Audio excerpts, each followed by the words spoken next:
Hello everyone, please welcome everyone to the 24 Hours of Le Mans organized by the Digital Endurance Racing. I'm Tob-Racer and SickIndividuals is my co-host, and we are off for the start of the Le Mans 24 Hours. So we'll be going on a few minutes.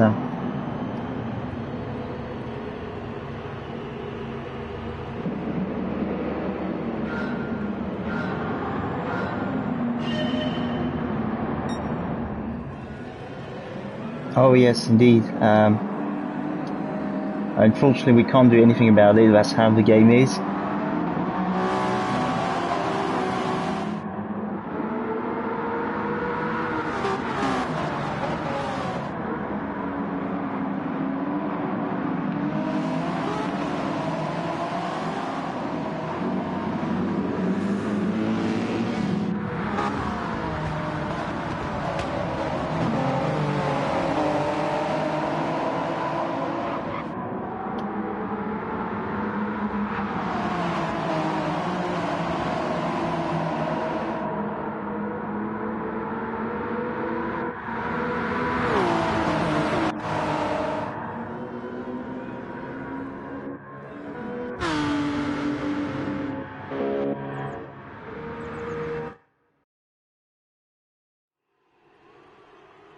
Okay, things are working great, all good. It's just the livery's not loading.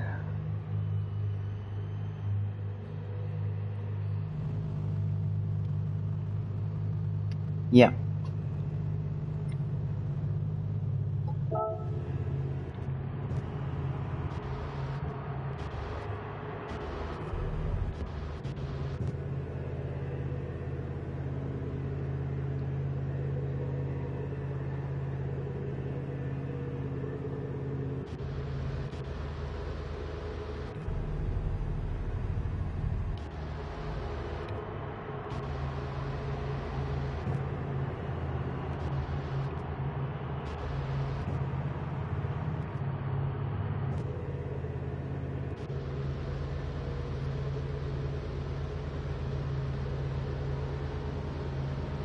Hello everyone, welcome to the stream, welcome to the 24 Hours of Le Mans, organized by the Digital Endurance Race.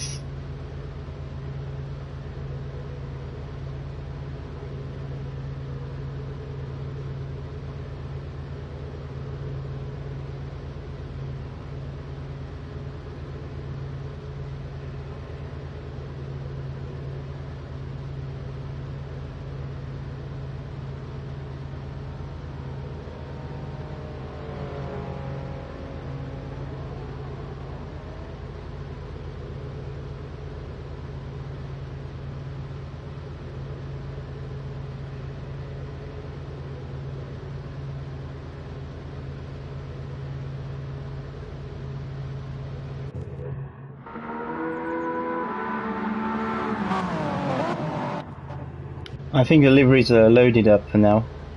I'm not sure.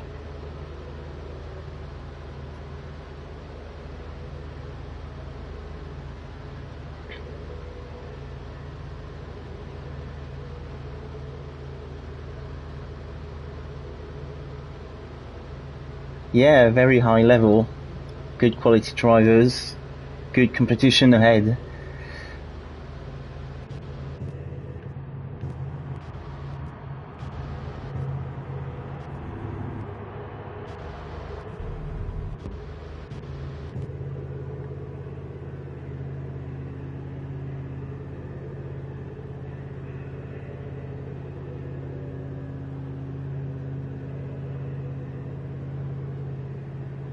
Okay, yeah.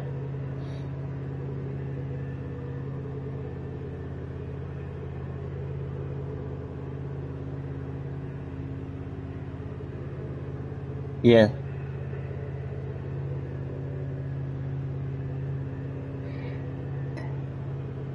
They say on the stream they cannot hear you.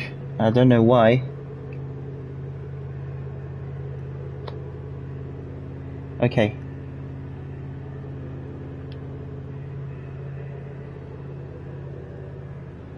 we are checking if the for SickIndividuals microphone for now. We're gonna start the race.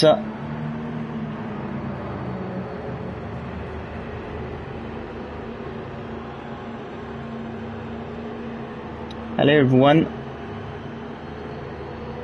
Yes, we are underway.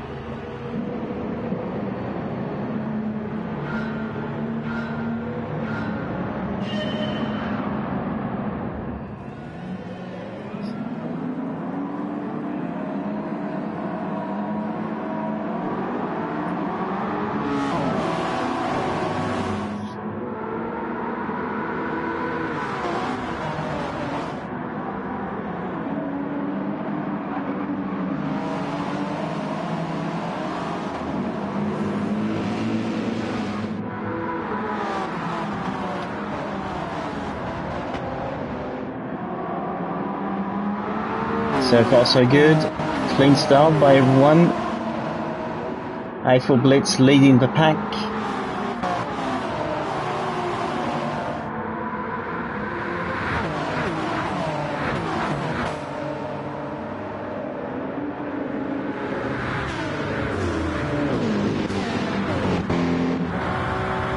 As there's already some penalties, the leader got a penalty. 0.5, and I saw a penalty. Oh, there's braking very late, and there's a change for second place. GM Deville giving the position to EA Gamer.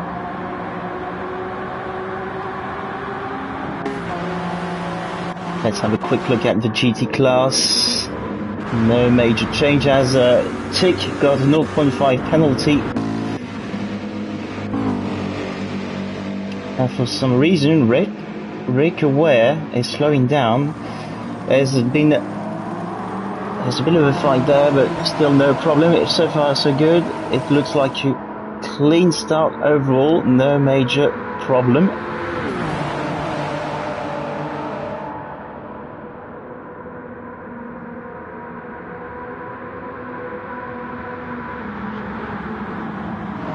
Side by side, GM Devil and Eiffel Blitz as EA Gamer sneaks in.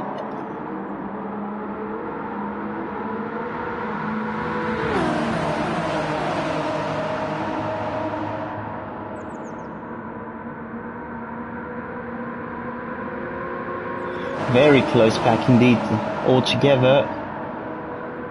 I'd like to have a quick poke around at the GT class. They are a little more separated than the hypercars.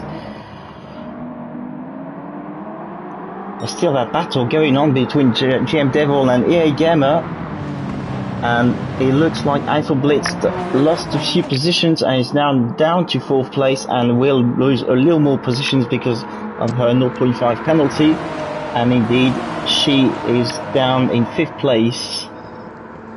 So, ladies and gentlemen, can you hear me now?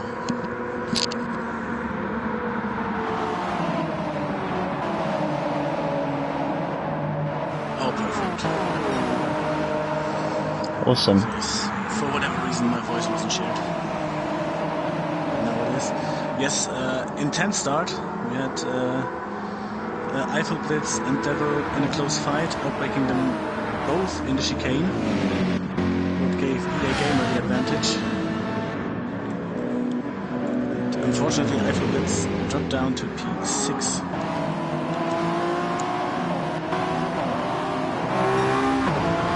Damage on the cars.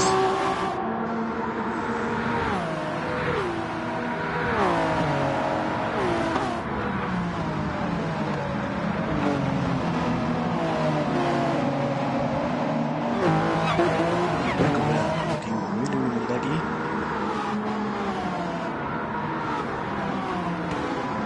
That was one of the reasons why he dropped back.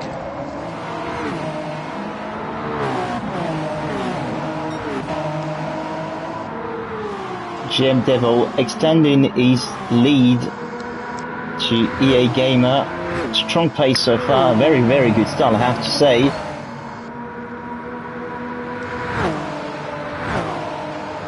As Eiffel Blitz got another 0.5 penalty. Looks like the usual entrance moves on straight penalty.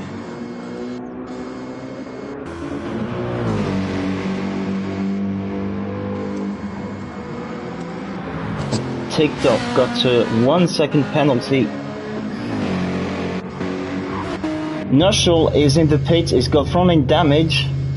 I wonder what happened. That's very unfortunate for the RRC driver. I think he will review the whole car. It won't change the strategy massively, I think.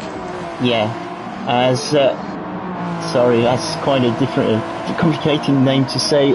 Cleared, overtook Rotek, and is up into 3rd place.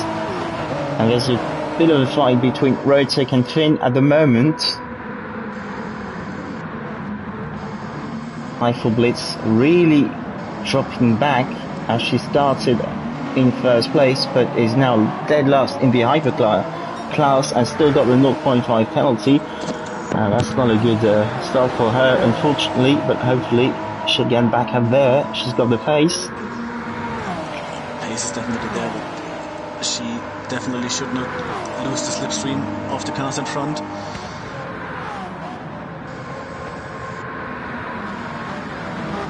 Because from what I saw, it was overtake attempt to Daytona. The WSR hypercar is not built on top speed, it's more into cornering speed.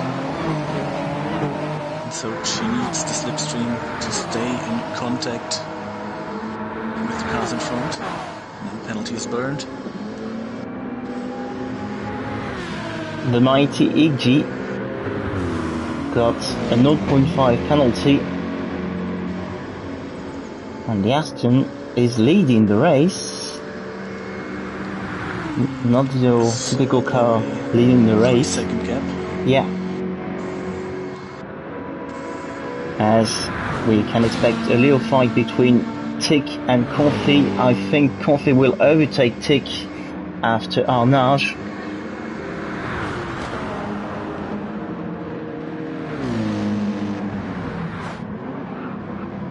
Oh, very wobbly Tick. It's Indianapolis.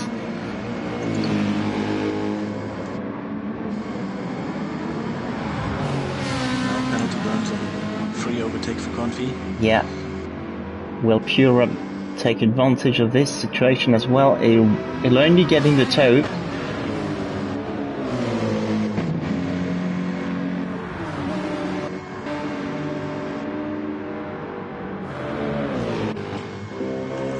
He lost the position.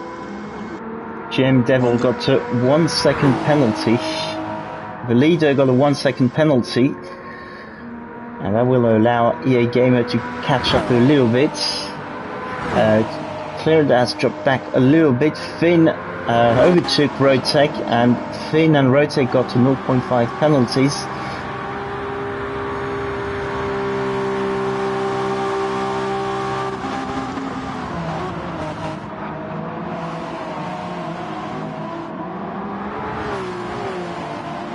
See in the early stages a lot of car picking up penalties. Track limits at Le Mans are really difficult. Yes, they are. Maybe too strict for the game. I would say the same, but it's the same for everyone. But it's kind of normal that in the early stages of the game where you're fighting for every inch, that you push it a little bit over the limit. If everything is sorted a bit more, cars might not have these problems staying in the limits, because you can't just go with 2 or 3 kilometers slower to the corner. It doesn't make it. The mighty Iggy lost his position to Hans Peter. Hans Peter is up into 2nd place in class. I think after the penalty, Hans Peter took the position quite easy. Yeah. The top 3 in the GTE class are 10 seconds away from the rest. So Confi, the first one chasing the podium.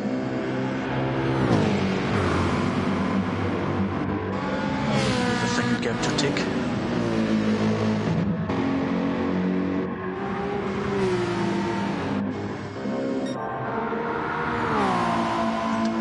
fight for P3 in the hypercar. The R car is brutal fast on the straight. It's hard to overtake it there, but in the corners I think they're missing a lot of downforce. Yeah. So GM Devil served his penalty, and despite his penalty, it really kept the gap he had before serving it. So he's definitely very, very quick. Yeah.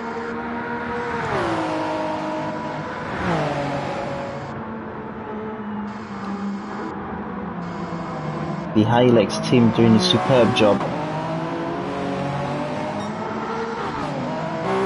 I'm a bit Hilux biased. I hope for that. But overall, really clean fights. Of course, doing a 24-hour race, you will have a little gap between each driver. Most of the teams are with 3 or 4 drivers in here. You cannot have top-level extra performance in every stint, and so it will be interesting where the top drivers are set on each car.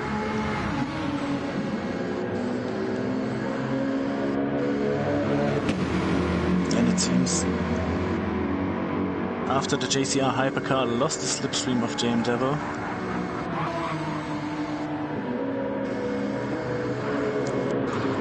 the gap is permanently rising.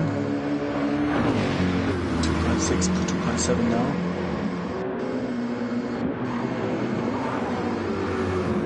As we may expect a little fight between Hans-Peter Wurst and the mighty Iggy. Iggy. But also impressive pace from the RTO car.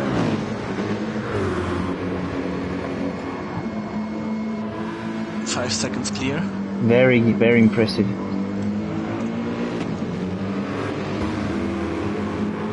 Also fuel pretty equal on these cars.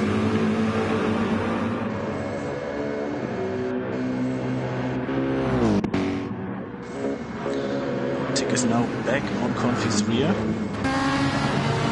Oh yeah, that's another fight we can expect in the GT class. Interesting to see where the top speed advantage is on the Mulsanne straight. Is it on the Lexus or on the Ferrari? I'm pretty sure the Lexus will have the edge on the Ferrari. I love the hypercar stripes on the RRC car. That's a good tribute. Definitely.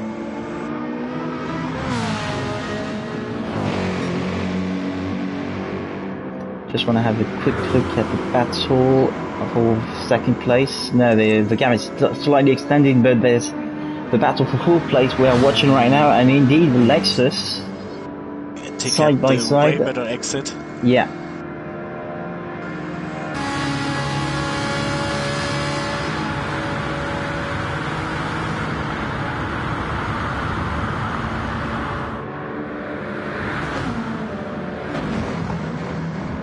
Even in slipstream, the Ferrari is struggling to pass the Lexus. I think Confi is not taking any risk. He knows it's a very long race and it can attack a little later. Definitely, and on Tick's shaky rear, you can see that there's probably not much downforce on the car. Yeah. So Confi might see his advantage more in the corners.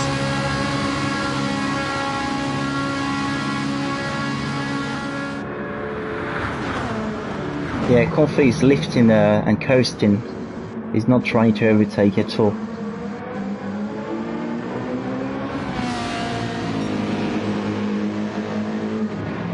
That gives Pure a little run, and he's flashing his headlights.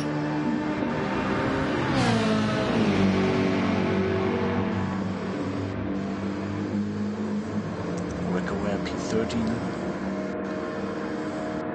and Marshall half-second penalty. Braked himself. Might pick up another penalty. Three-way battle for fourth in the GT class now. So I'm pretty sure Confi will not overtake, but will Rob will try to overtake.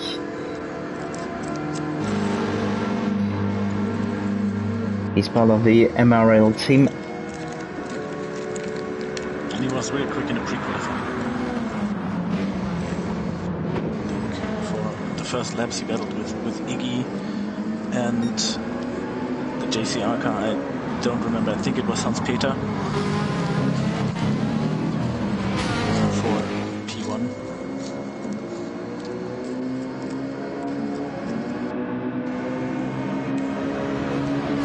The top 3 already 14 seconds gone, so I think RTO already more than 20 seconds ahead. Let's check the gaps quickly while we're going through the Porsche curves.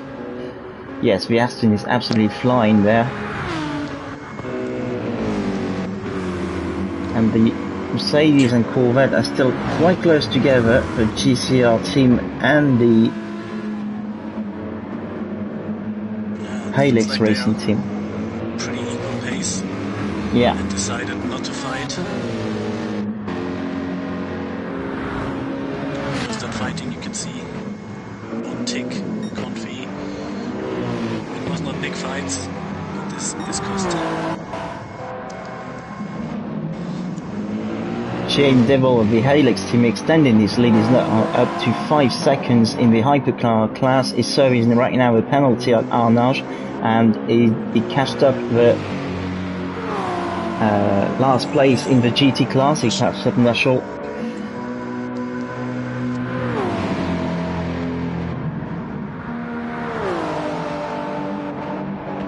important for him to make the overtake before the corner section. Absolutely.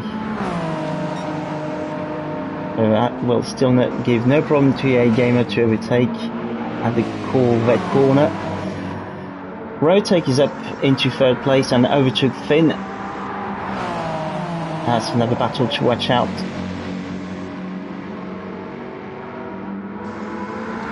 Eiffel Blitz is up into 5th place. It looks like cleared. BNR Yeah. has damage. He's got damage. He lost it somewhere, probably before the Porsche curves.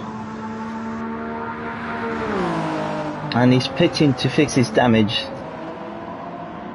Really unfortunate for him. But yeah, this looks like more contact in the Porsche curves. Front right suspension, front aero.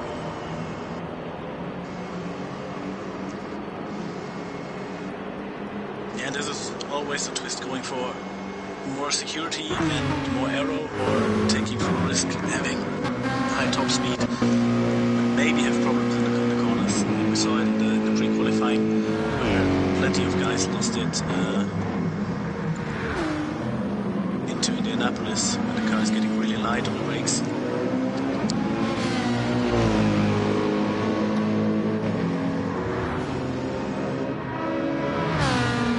Confi lost the toe to Tick in the GT class, and Pure Rob didn't overtake Confi. Let's get back quickly to the hypercar battle.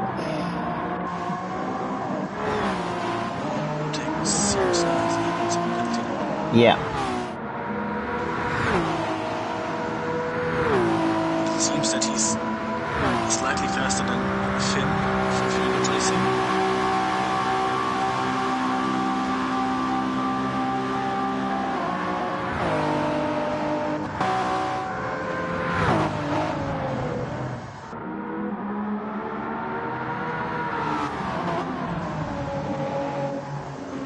Shaky exit here from Eiffel Blitz. Almost lost the car in the chicane. Lost about 1.5 seconds.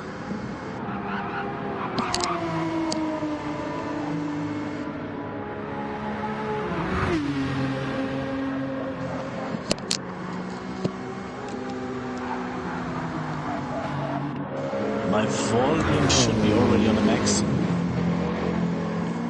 I can hear you slightly better myself.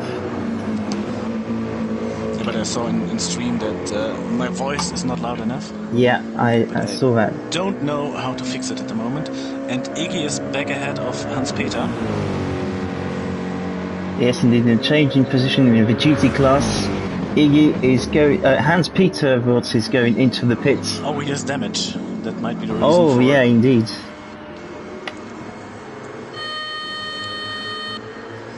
But like I said, not a big deal. I think for the hypercar, it is more important to go through the race without damage. Of course, for all cars, it's important. But in the GTE, it's pretty sure a 3-stopper for everyone. But in the hypercar, I think 2-stop is possible. Not sure what is faster, 2 or 3 stops, because you have to save plenty of fuel, plenty of tires. Well, it's getting slightly calmer on track, although pure up over to Comfy. The MLRL driver over to the RRC driver. Again, I don't think Comfy will try to overtake back, and he's just trying to save more fuel. Indeed, as we can see at the moment, Comfy saved an enormous amount of fuel compared to the Mercedes. Mercedes is really thirsty. Yeah.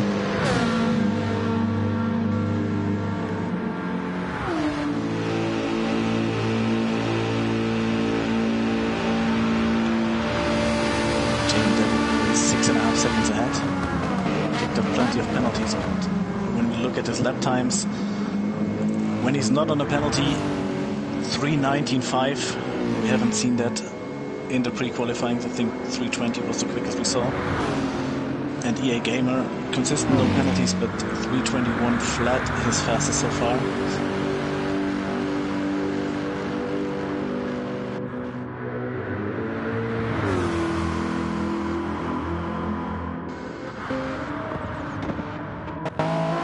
James Douglas now running up to the GT class. Finn has got front end damage.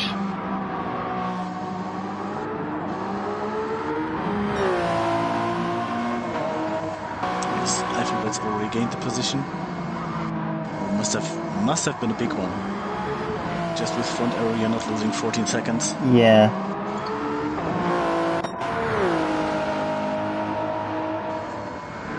Very early on the lap.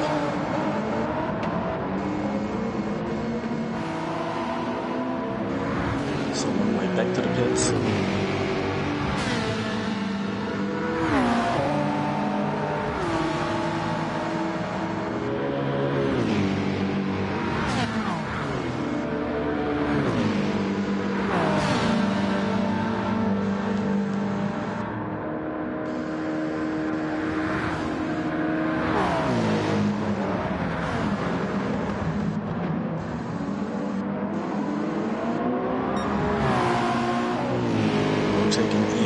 Similar pace. Absolutely, that's why they're overtaking the traffic. That's a good image we like to see. Multi-class racing.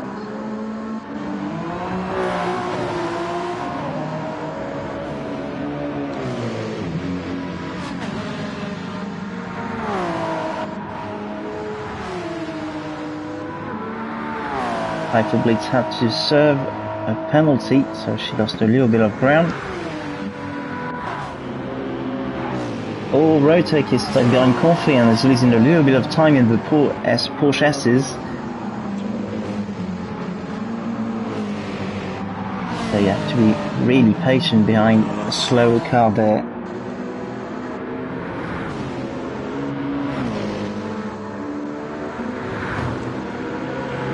It's slightly annoying if you're in a quicker car, but... Yeah, it's a long race. It's a long race, anything can happen.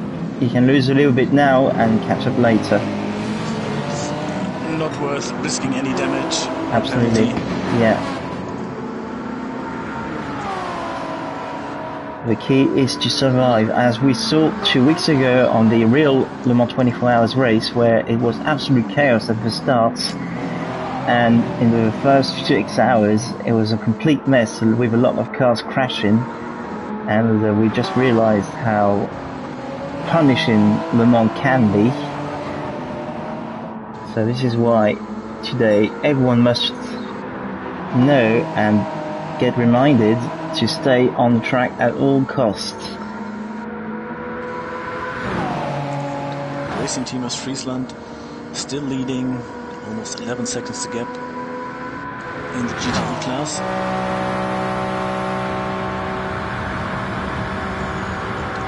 This Aston Martin is burning a lot of fuel. Indeed, it's V12.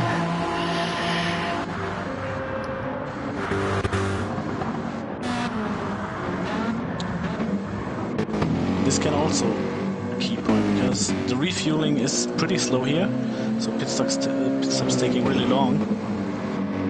And if you save just a bit of fuel, you can gain big time in the pit lane.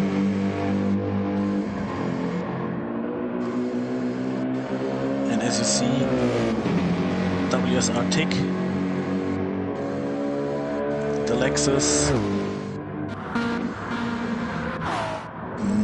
might become the Lexus in the two-stop window. It would be really impressive.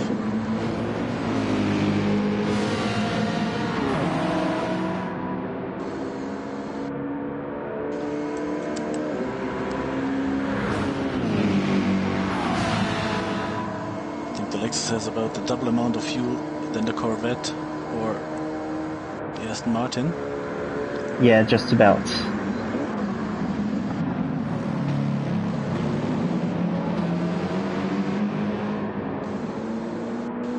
As we can expect, another battle for third place. Tick, with his 1 second penalty, will have to concede his third place to Pure Rob.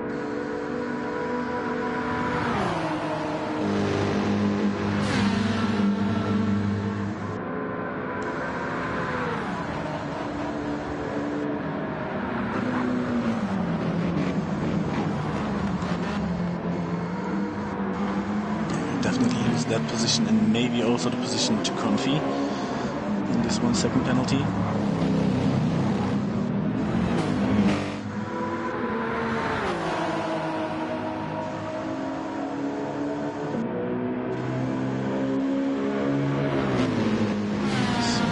Past Confi in the slipstream now.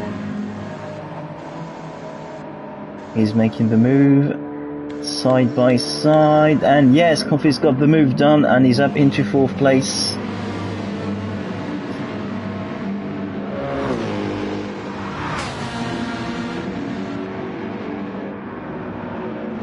And Confi is in a very good position at the moment with his extra fuel.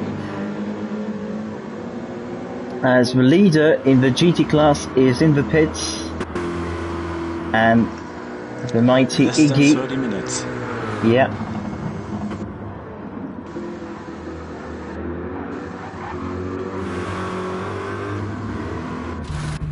The mighty Iggy is going for an extra lap, as well as Confi. Pure Rob is in the pits. So just over to the Lexus, but is already in the pits.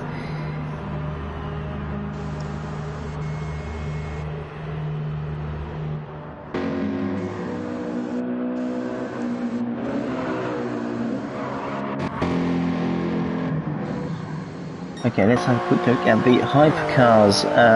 So GM Devil is leading by 10 seconds. EA Gamer, the Helix driver, doing a great job so far.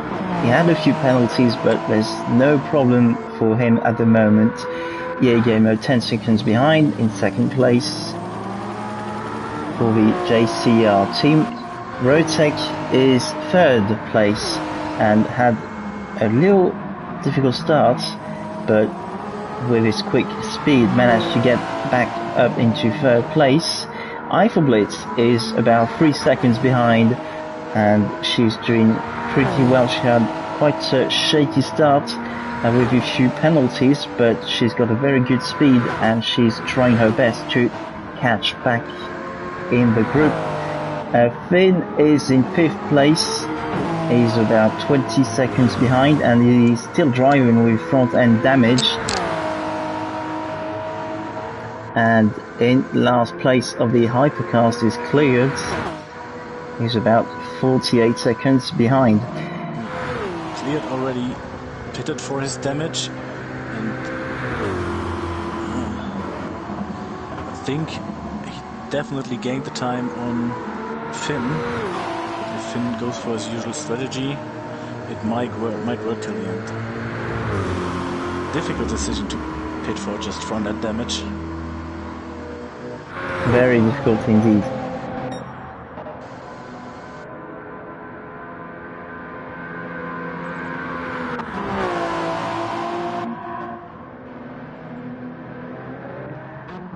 Tick and Confi fighting for P2 in the GTE class.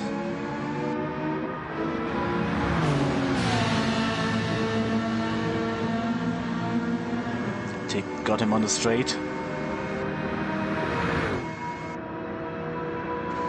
I think Confi will always go for a safe approach, and I bet he's going for an extra lap.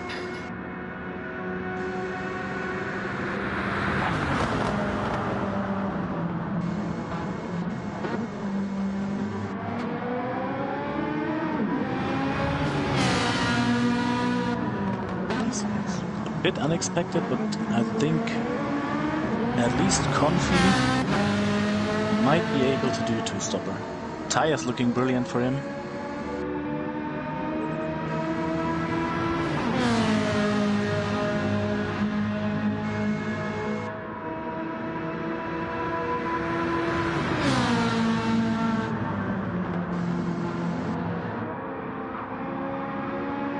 This is what I love about endurance racing. You don't need to be the fastest to win. Strategy is such a big part.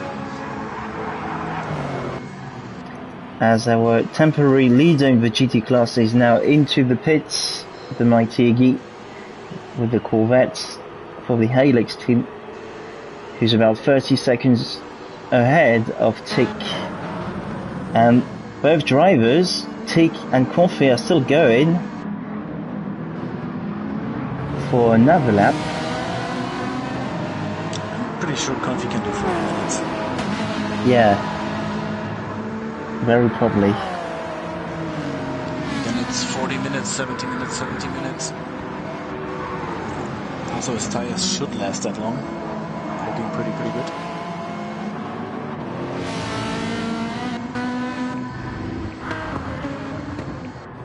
I'm gonna have a quick look at how to make your volume a little louder. I just don't know where it is, because people have been complaining in the stream. So if the stream shuts down, I'm sorry, I apologize in advance. I'll just have a quick look somewhere. Hold on.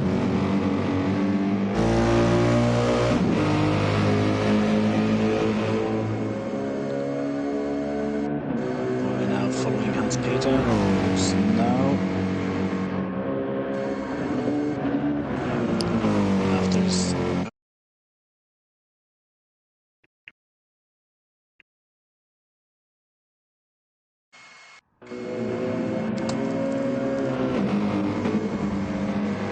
pictures back.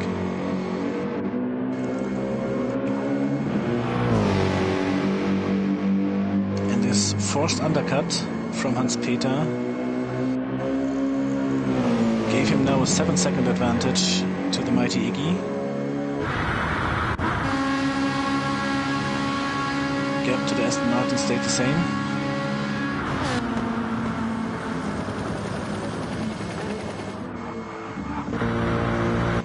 The Aston Martin looks like on a really different strategy.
Tob-Racer, can you still hear me? I can't hear you anymore. Yeah, I can hear you. It's just I wasn't speaking. Okay, perfect. Okay, can we expect... Comfy is going for another lap. Tick is in the pits and Comfy is going for another lap. And now it smells like a two-stopper. What would be really impressive in a GT car. Yeah, absolutely.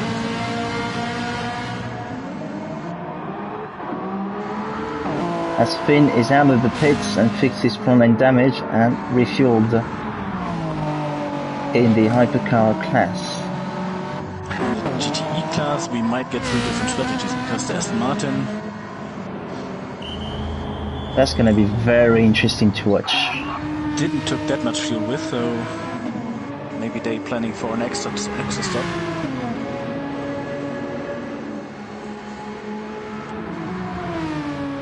When we're gonna have the first pit stops in the hypercars, I think now. Devil and EA Gamer almost out of fuel. Rotec has a bit left, but maybe not enough for an extra lap. And the rest already pitted.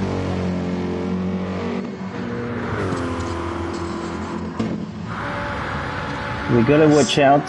The Ferraris have a tendency to win at the moment in endurance racing. So I think that the latest 3 European 24 hours were won by Ferrari. Last year Spa, and I think they're definitely gonna plan to defend this one next week. absolutely, yeah.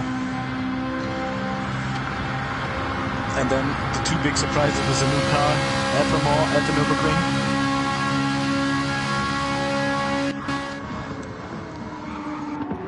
And Rotec went for an extra lap, so is now leading the hypercar class. Yeah, indeed. Nice catch on this. So the 2 first and second place pitting in the pits now. Rotec, who was in 3rd place, is leading the race and is expected to have his pit stop very shortly.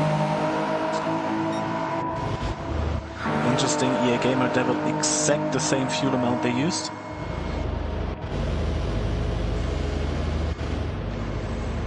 I also noticed that EA Gamer's got a lot more hybrid energy than GM Devil, Definitely. and that really affects pace massively. From the entire grid he has the most hybrid energy left.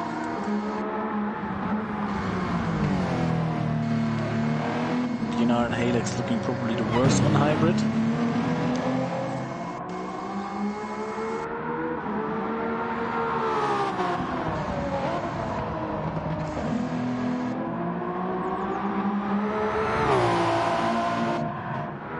Really long refuel for EA Gamer, who lost the position against McLeod. Different strategies there. Interesting.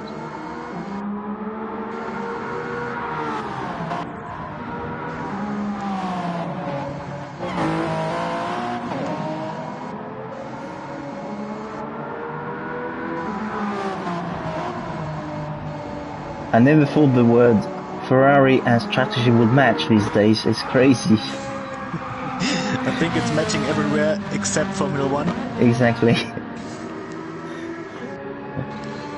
But even there last week it was quite okay, I think, at Canada. Indeed, yeah, it was quite alright. Except qualifying.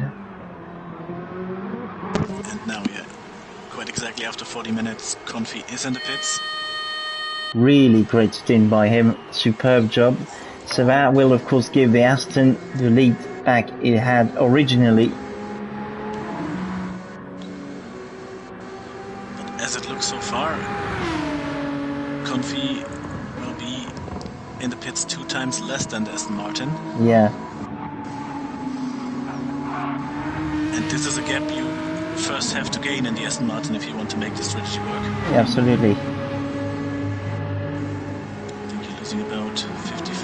seconds to a minute in the pits.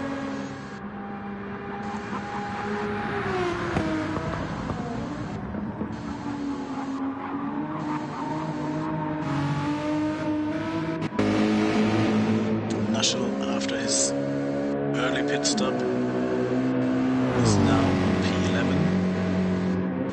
Hans-Peter Voss got damage. Again? Yeah, second place in the GT class. Not a good race for him so far. Good pace, but unfortunately a few mistakes costing him for the GCR driver.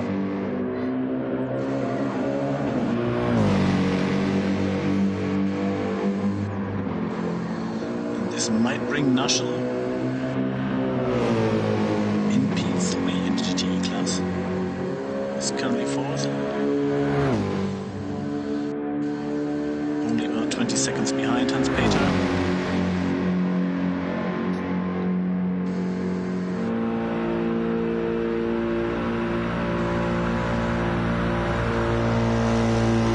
I've done German at school, Charles. But I wasn't so good at it. But I know a few pronunciation words.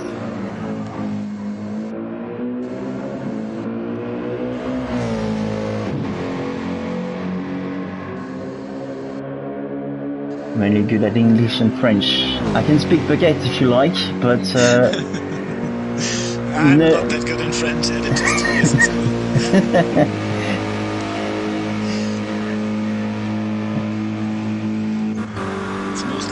Say my name and swear words that you know in literally every language. So. Oh yeah, of course.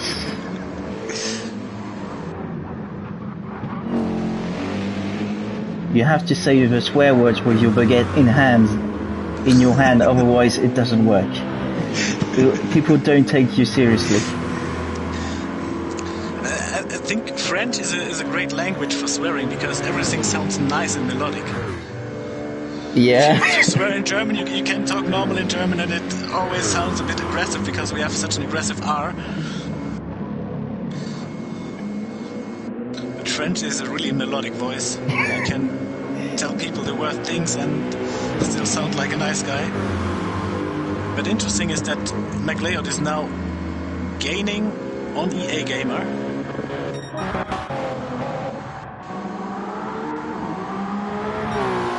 Of course, we are on the Mulsanne straight where the VNR car has the top speed advantage.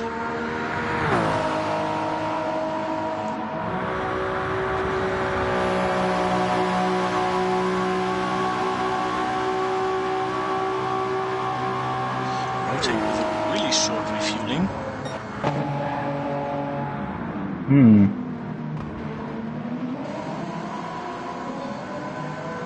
So I think everyone pitted now. Yes, everyone pitted. So now we are seeing the strategy everyone has got at the moment. And we see they are super different. The mighty EG is taking second place. Hans-Peter Voss is conceding his second place because he's got damage.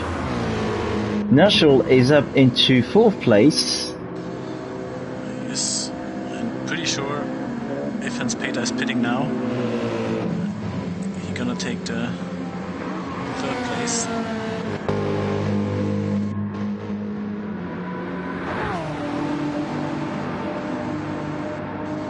Let's see, yes, Hans-Peter is going in the pits.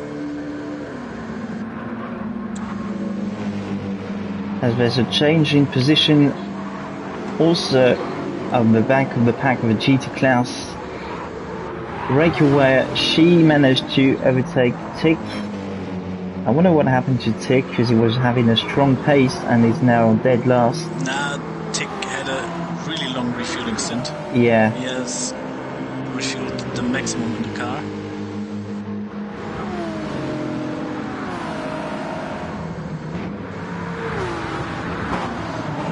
Went for shorter pit stops.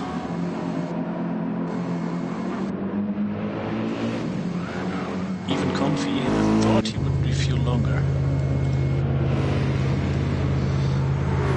So all my strategy predictions seems to be wrong. That's what makes me an expert. Well, Le Mans is so unpredictable, so you can guess things, but Le Mans God is against you sometimes.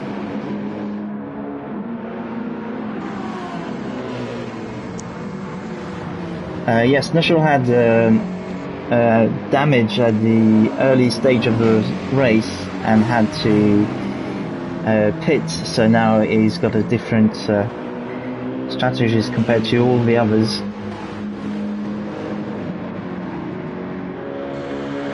Looks like the VNR car found its pace, because EA Gamer was definitely on pace, the number 2 car in the hypercar, but is now McLeod is increasing the gap more and more. It's now over 5 seconds. Yeah, nice job. It's up to about 3 seconds. So as he found his consistency, he's performing pretty well.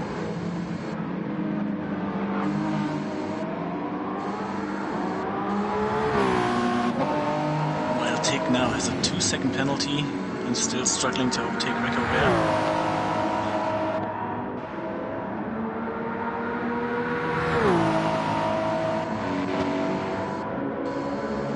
Peter is now on P14 after his pit stop.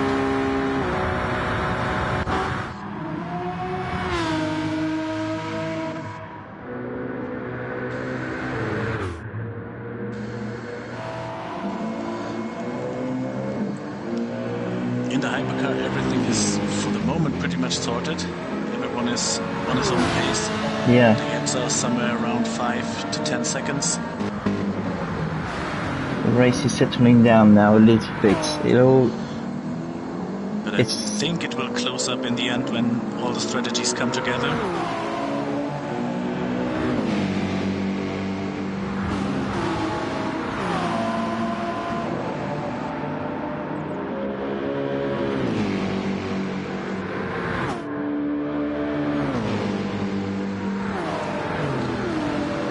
Tick is now back ahead of Rekaware. Yeah, it looks like they had this 2-second penalty. Yeah, it looks like they had a bit of a tumble, both of them at the northern corner, because Rachel Ware is flashing her lights.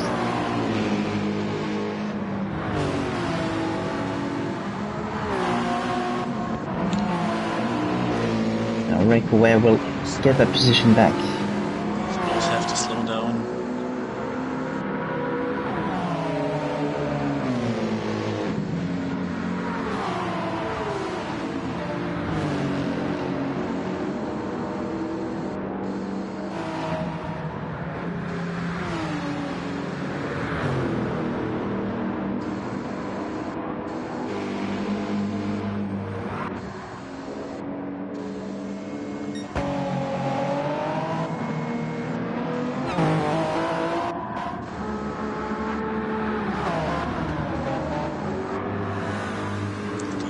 Is now losing massive time.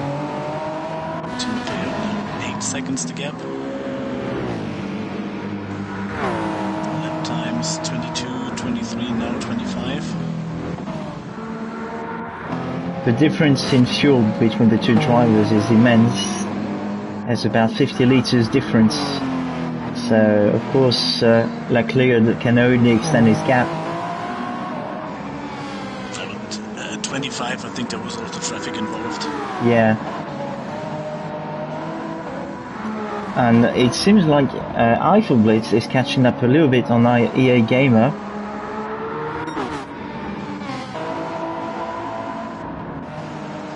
So, 2 seconds on the last lap. And maybe EA Gamer had a penalty or just a bad traffic situation. Yeah. Because the 25 is very far off his pace. Most of the time really consistent in the 22s, now 23 is a fuel car. Here's a magical moment where all the cars are in the Mulsanne Straight or Unodière. And I like this moment because it shows the traffic and it gives the race a bit more presence to everyone. It's more exciting to watch.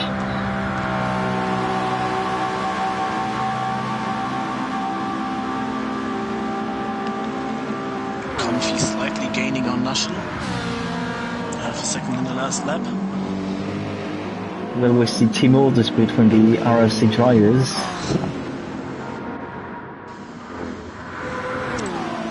Not expecting big fights for this position. No. Just Nushel might tell after you, my dear sir.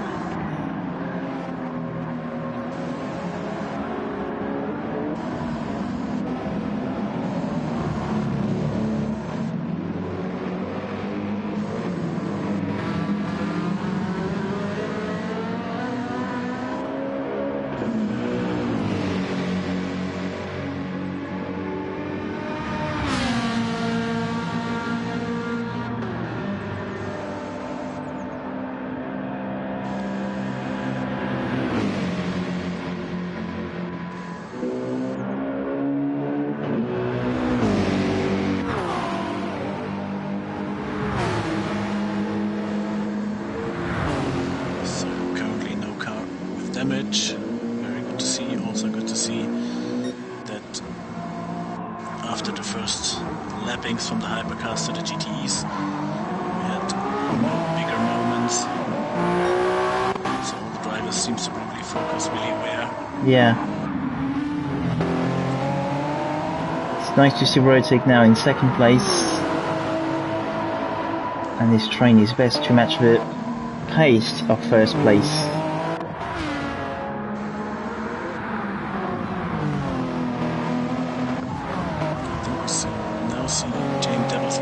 Drop a bit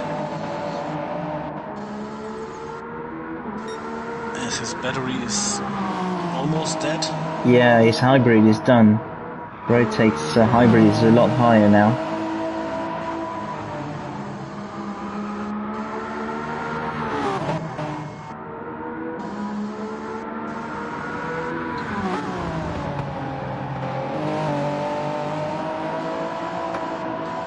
It's now less than 3 seconds away from EA Gamer. There's a battle we can expect.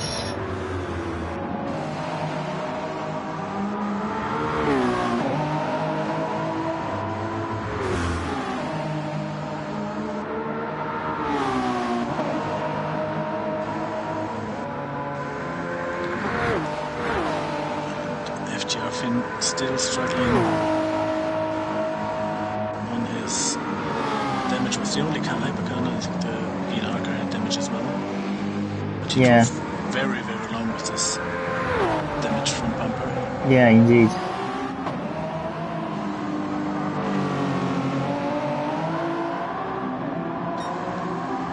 See Nushel in the penalty.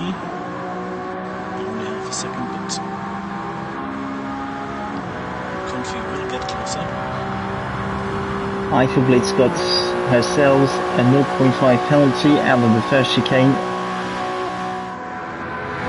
so that will slow her down to catch up with EA Gamer.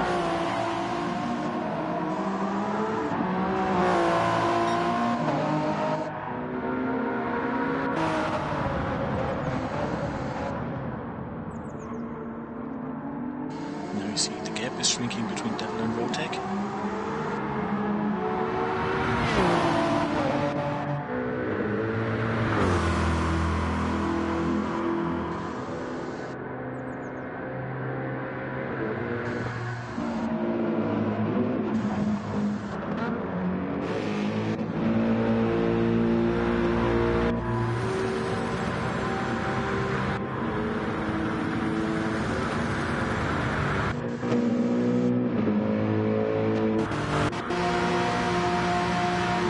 The last three in the GT class are only separated by 10 seconds, and Breakaway is extending her gap a little bit to tick. Her gap is fairly stable, I'd say. Hans-Peter Wurst is catching up after he had damage. Definitely the quickest of this pack. Yeah. 3:55.1 on his last lap compared to 3:58. And he has the heavier car.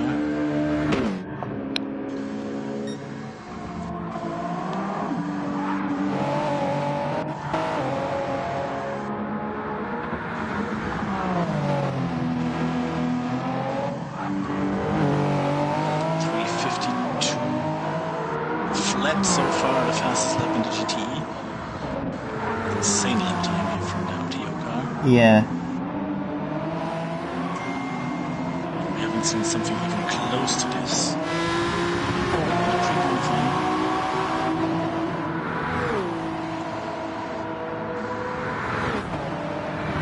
It's just the car is very thirsty. But it's interesting, will he manage to fill the gap of having another pit stop, or can't he do it? It's just too much to catch up a whole minute. But it's possible, I'd say, in the 3-hour stint. Definitely.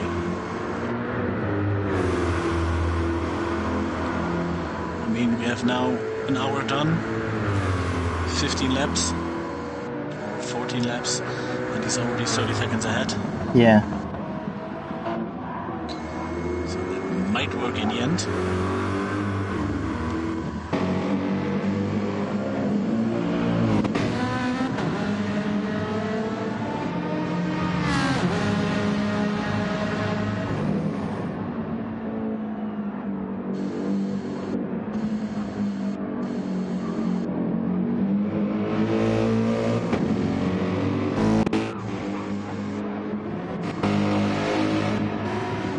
Less than 7 seconds now between Rotek and Devil.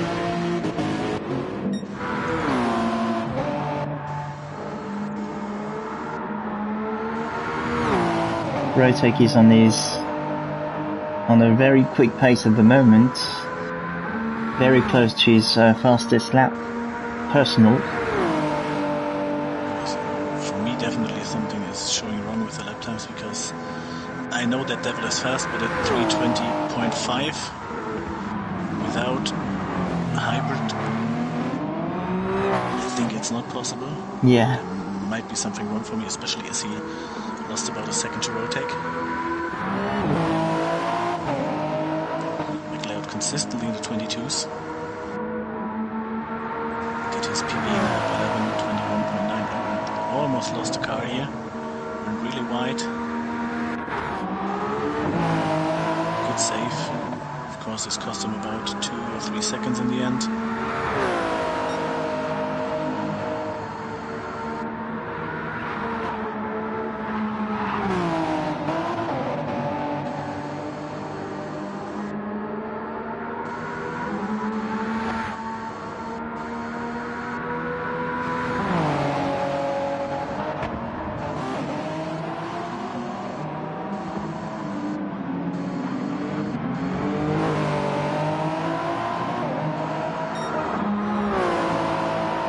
Fastest personal for Rotek. 3:20.0. So now this shows more realistic. 3:22.5 for Devil. Yeah. So it is 2.5 second gain per lap. So expecting this gap to close in the next few laps. Yeah, 3 or 4 laps, I think.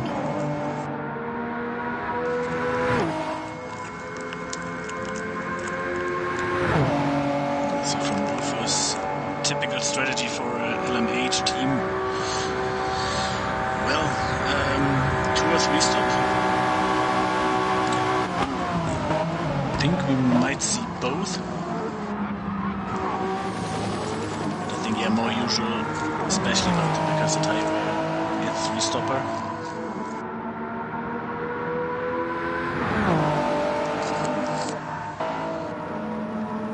Because you don't want to run these high performance machines on dead rubber after about 60 minutes.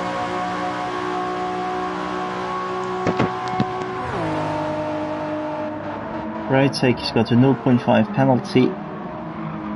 Despite closing the gap, will slightly lose it again.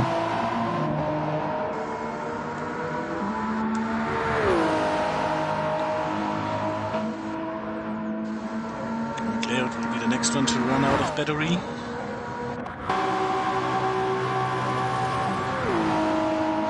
And EA Gamer closed the gap after his mistake. So just 7 seconds between him and McLeod. How is it even possible a game has got that much hybrid battery? Well, I don't see a real plan behind the saving of EA Gamer, because he's almost more battery left than race time. Yeah. And, we're gonna see how it might turn out in the end. Just 40 seconds to gap. I think he's got a special trick with his brake bias, because it depends where you set your brake bias, you can recover more energy. I remember in GT Sport you have this trick where setting the brake bias all the way to the rear on the 2016 hybrid cars, you can recover a lot more energy than other cars, and you could of course have more boosts out of the corners. These hypercars LMH have different rules. You are allocated a certain amount of energy for a certain time, and you can, and normally on the real race in the real world, when you pit, you're recovering that energy. Yes. But in this case, in GT7, you can't recover that energy, so I'm still wondering how he managed to recover that energy by himself. I'm not sure, I think it's by brake bias, but yeah, he's got a special trick. Maybe trail braking or something like that, but yeah, it is interesting, because last time I witnessed the S multiclass was at Monza, and each hypercar ran out of hybrid system at the same time, but here we have big differences between the teams. Yeah. So we have the HXR car that ran out of battery the first, and it's BNR now. Next one will be Feel Good Racing.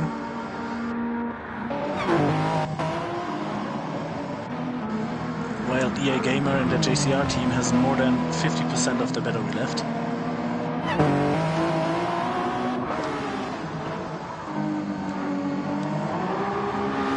4 seconds to gap now to the BNR car. BNR car has a 0.5 second penalty.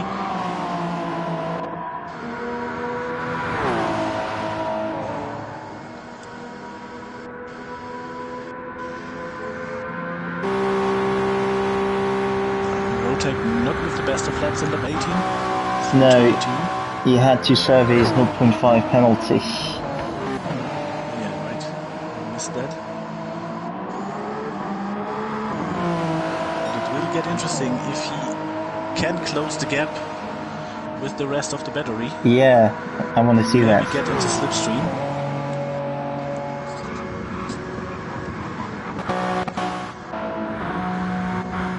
Because comparing the lap times with both cars on battery, I think if Rotec is not getting into Devil's slipstream, Devil might just disappear again.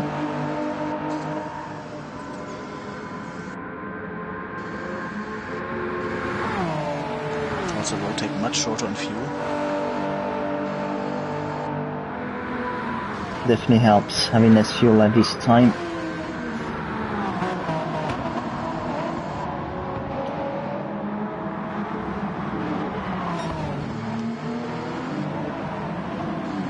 I think controlling the race helps you having your mood, having a better mood, and motivates you staying ahead. In some way it's nice to control the race and stay ahead.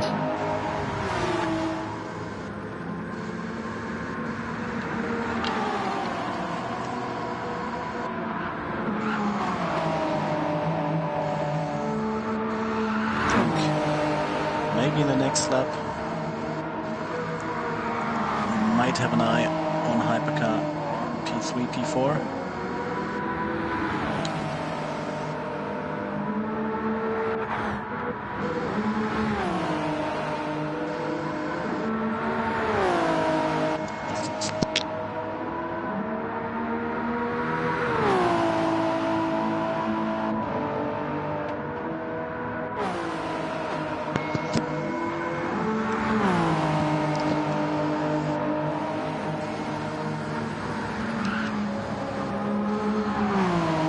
Nasha still on a brilliant P3 in the GTE class.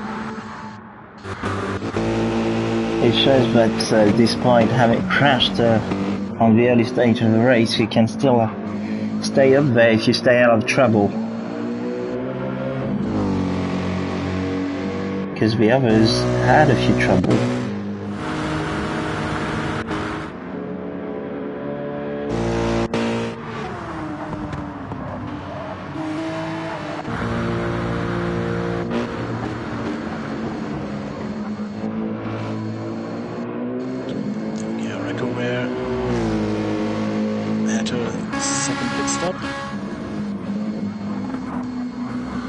Looking very fresh. I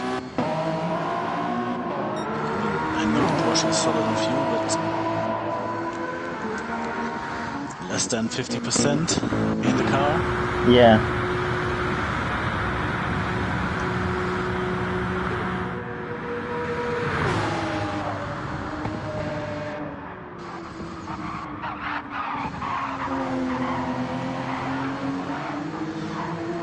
Hans-Peter on his long, hard journey back to the front of the GTE grid. Yeah. 2 times damage. Really, really unfortunate for him. The JCR team.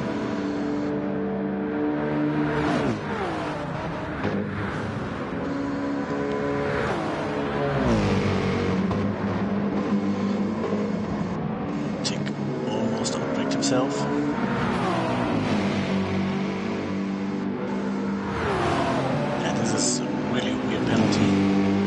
Wide in this corner, yeah, lose time, and then you get an extra penalty from the game. It's so unfair. These penalties sometimes can be so unfair. Okay, let's get quickly back to the hypercar class. GM Devil is about 4 seconds ahead of Rotec. There's still a bit battery left in Rotec's car. Yeah. I don't think he will make it.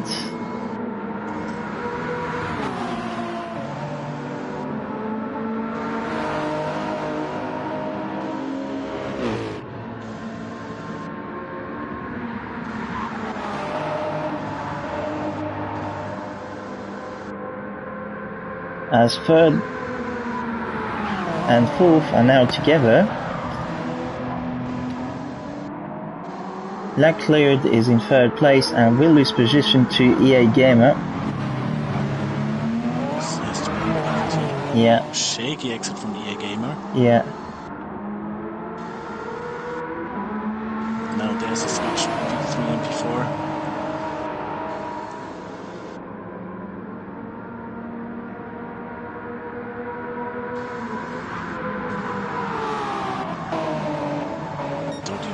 That EA Gamer is using any battery really close to the barrier here. Yeah, it is strange. Yeah, it's like it's really not using anything, and it's not having the best of the pace, despite having more battery.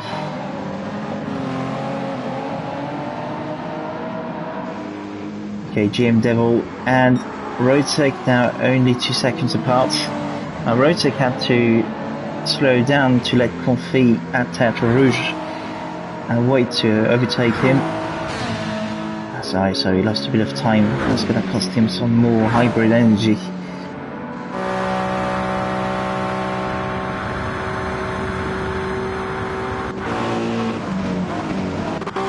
now as they are equal on battery, yeah, we'll see what the lap times will be.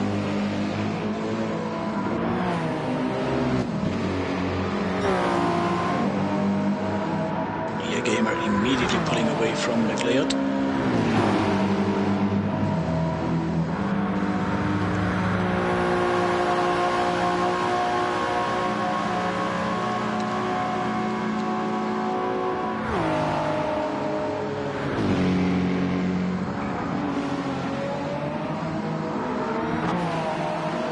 And the GTE racing team of Friesland, step by step, increasing the gap to Iggy. 34 seconds between P1 and P2, then another 30 seconds between Iggy and Nashel.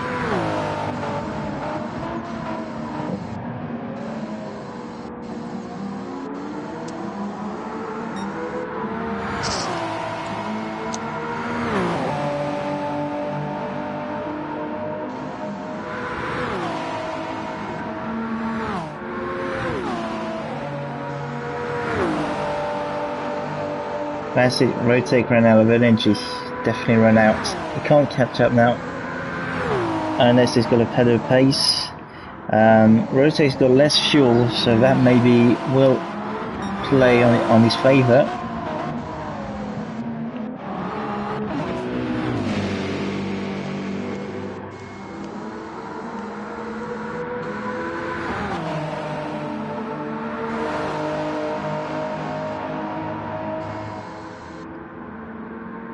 I'm amazed there's still a fairly close gap between the first two drivers.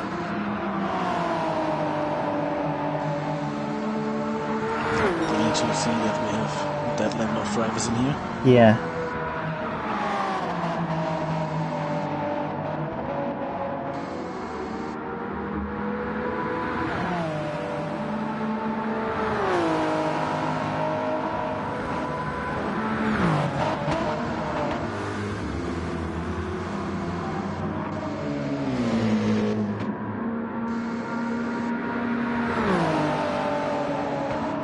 Seems that McLeod is now maybe just having really bad traffic situations, or is getting trouble with his worn tires. I think a bit of both. Yeah, he's still having. Yeah, he's stuck behind the. Yeah. 3:27 on the lap before. Eiffel Blitz herself had been in traffic, is catching up.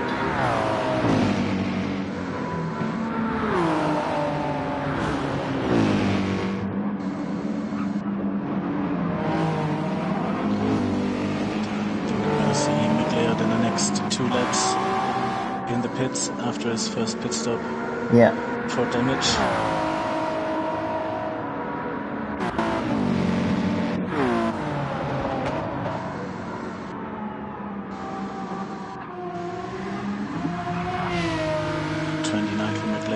Traffic.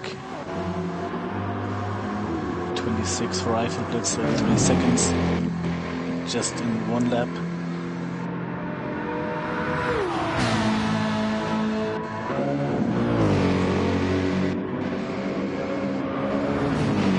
There's a battle between Tick and Hans-Peter Wurst, and there's been a change in position. Hans-Peter Wurst is now side by side with Tick at Tertre Rouge versus Lexus.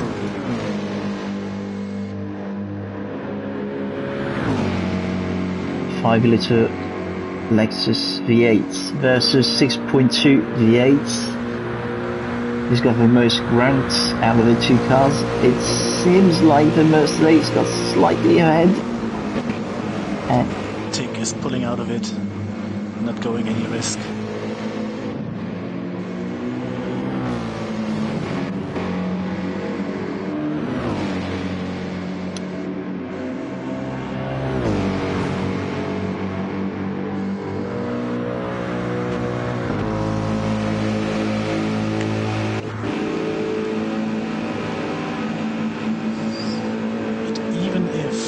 And Devil are out of hybrid now for a pretty long period.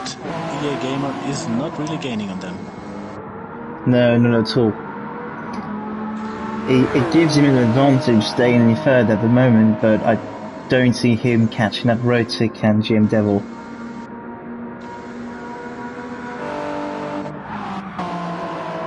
Although GM Devil and Rotek's got less fuel, so we never know, we'll see.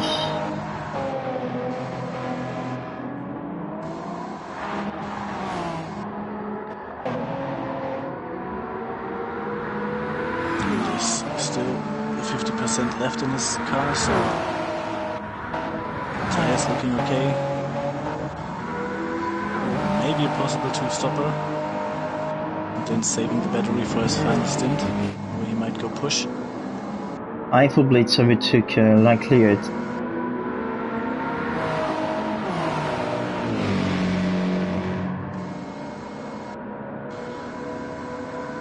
Yes, the WSR hypercar now on P4.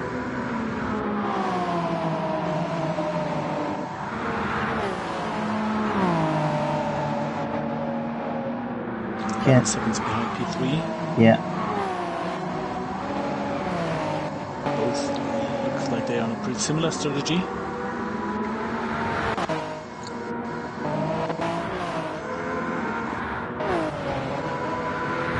Leclerc into the pits. Leclerc into the pits. The Vienna driver. A second pit stop for them. Yeah. I think he will be pretty happy with new fresh tires. Definitely. And that gives Finn a chance to get up into 5th. The FGR driver, with the difficult race so far, will be pretty pleased getting up there.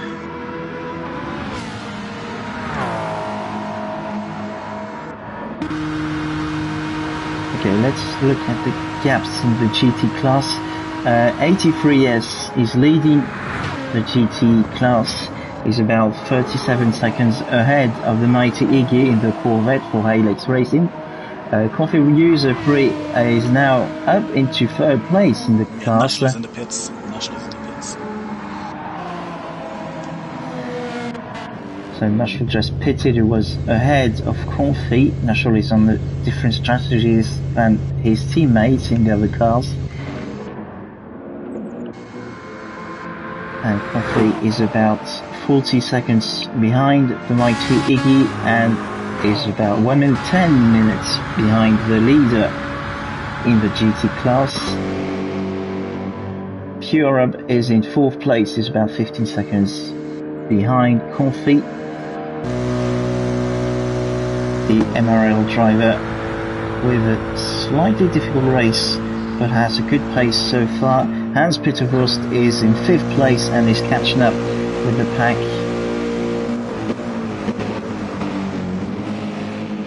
And Tick is still right behind him, so there's still a bit of a battle between him and Hans-Peter Wurst. I know drivers, they are just faster when they have someone to hunt. Yeah. Looks like Tick is one of these drivers.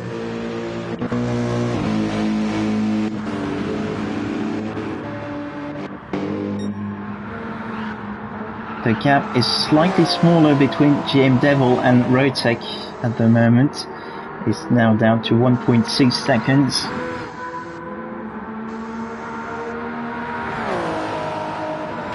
Yes, Charles, the gaps are shrinking a little bit between all the cars. We may see a change in the lead in the hypercar class.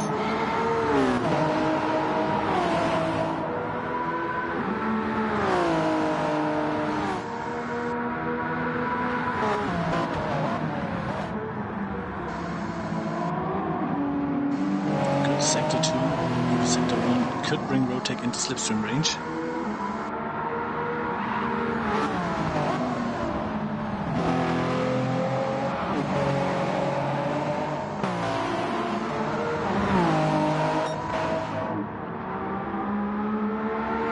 Oh, GM Devil a bit wide at Tetra Rouge and he's picked up himself a 0.5 penalty.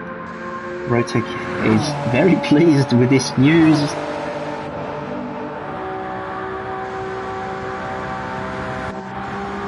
Although Rotec's got less fuel, but better tyres.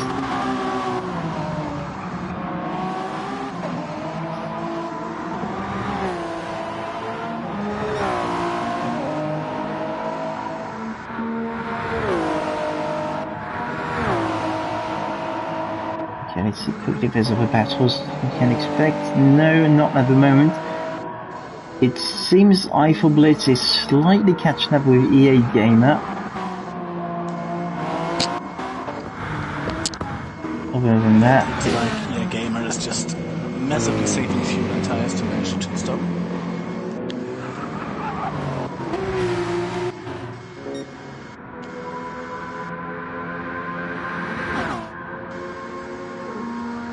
Hans-Peter consistently closing the gap to the MRL car.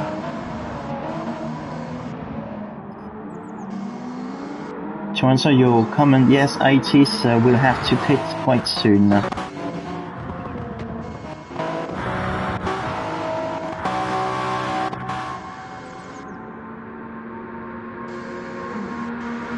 At 1 hour and 21 minutes, we may see a change of position or just a battle.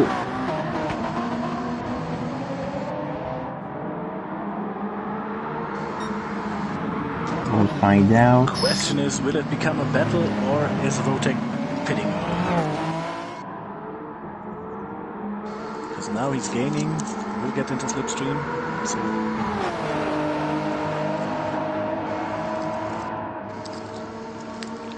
side by side, Rotek on the outside, and he's making the move on the outside of the Porsche, the entry of the Porsche S's, and there's a change in the lead in the hypercar class.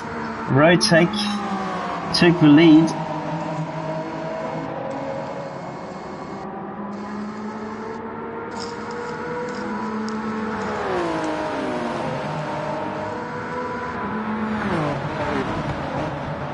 stays out for another lap.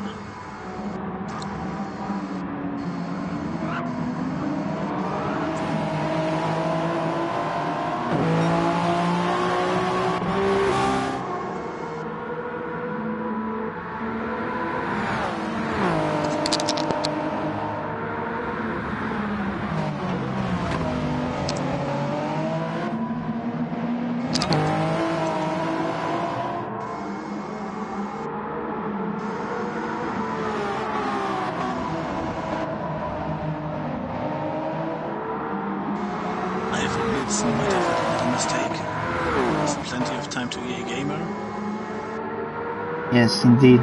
She was stuck in traffic. Maybe we can expect ATES into the pits. Yes, ATES, the leader in the GT class, into the pits.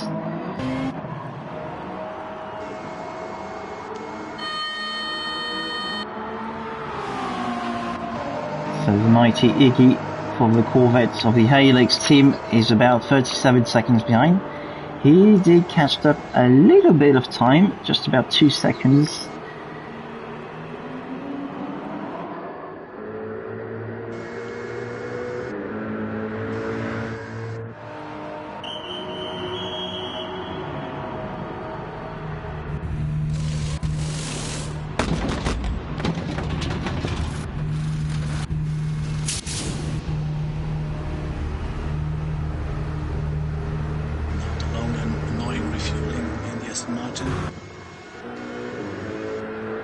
Change of position due to this pit stop. Now the mighty Iggy taking the lead of the race for a few laps.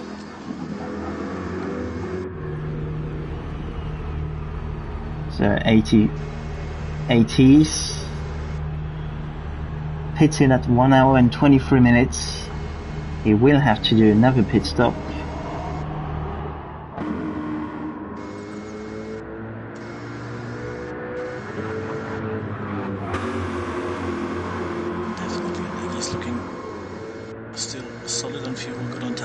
Yeah.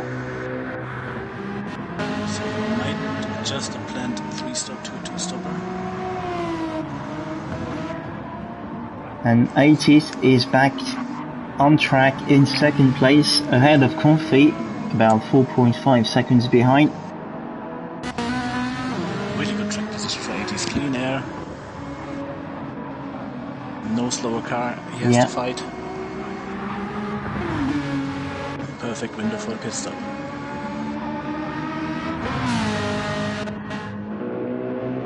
Hans-Peter Vost gained a position on the MRL car.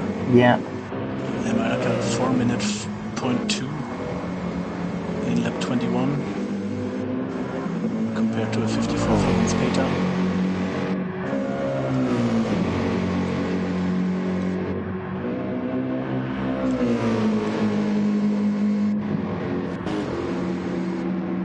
The gaps are quite close between 10th, 11th and 12th overall. There's been 10 seconds between the three drivers. So 4th, 5th and 6th in the GT class. Hypercar leader Rotek is now in the pits.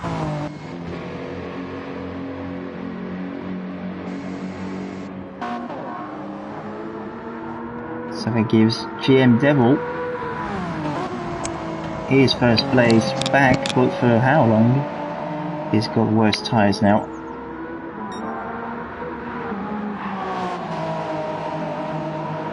Setting purple in the third sector, amazingly. However, he managed it without any hybrid. Yeah. I think the hybrid is more important. EA Gamer is now up into second place, taking advantage of Rotek's pit stop. Eiffel Blitz as well, up into third place. And EA Gamer and Eiffel Blitz are the cars who are potentially on the 2-stop.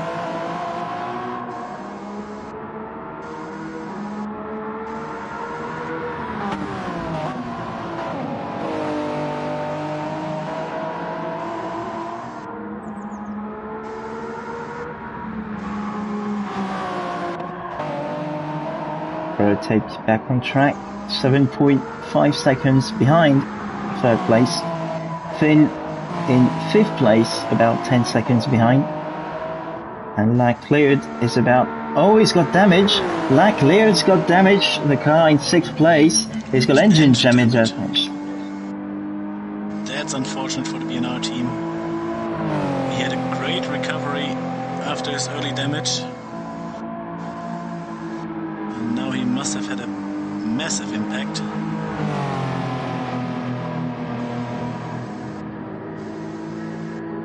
And just 1 or 2 laps after his latest pit stop.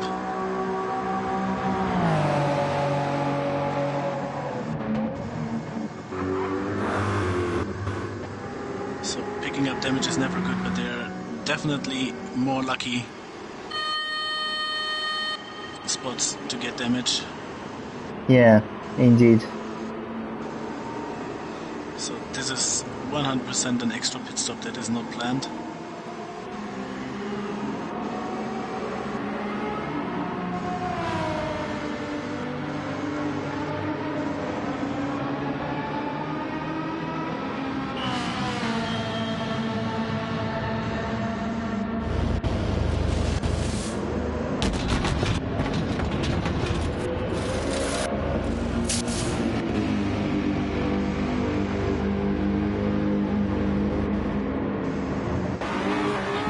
New tyres and just fixing damage, no more fuel.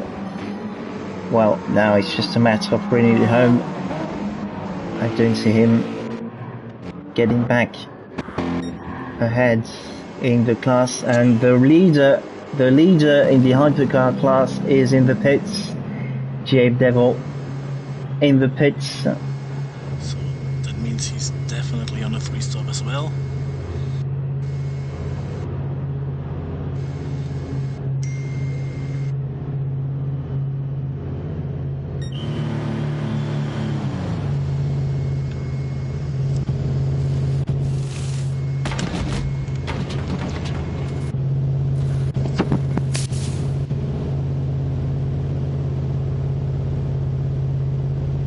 The tyres and fuel for the Halex team.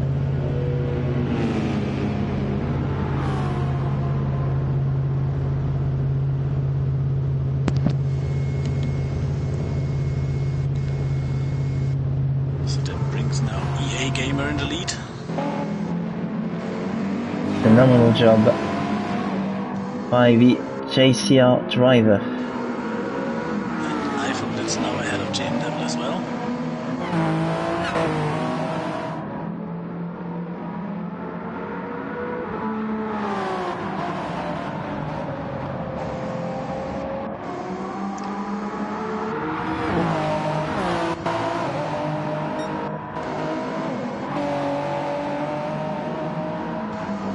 Okay, interestingly, Rotek and GM Devil both pitted, and Rotek is now 7 seconds behind GM Devil. Same amount of fuel, but Devil had way more fuel left. Rotek was already out of it. Yeah. I think Devil overfueled a bit on his previous stint.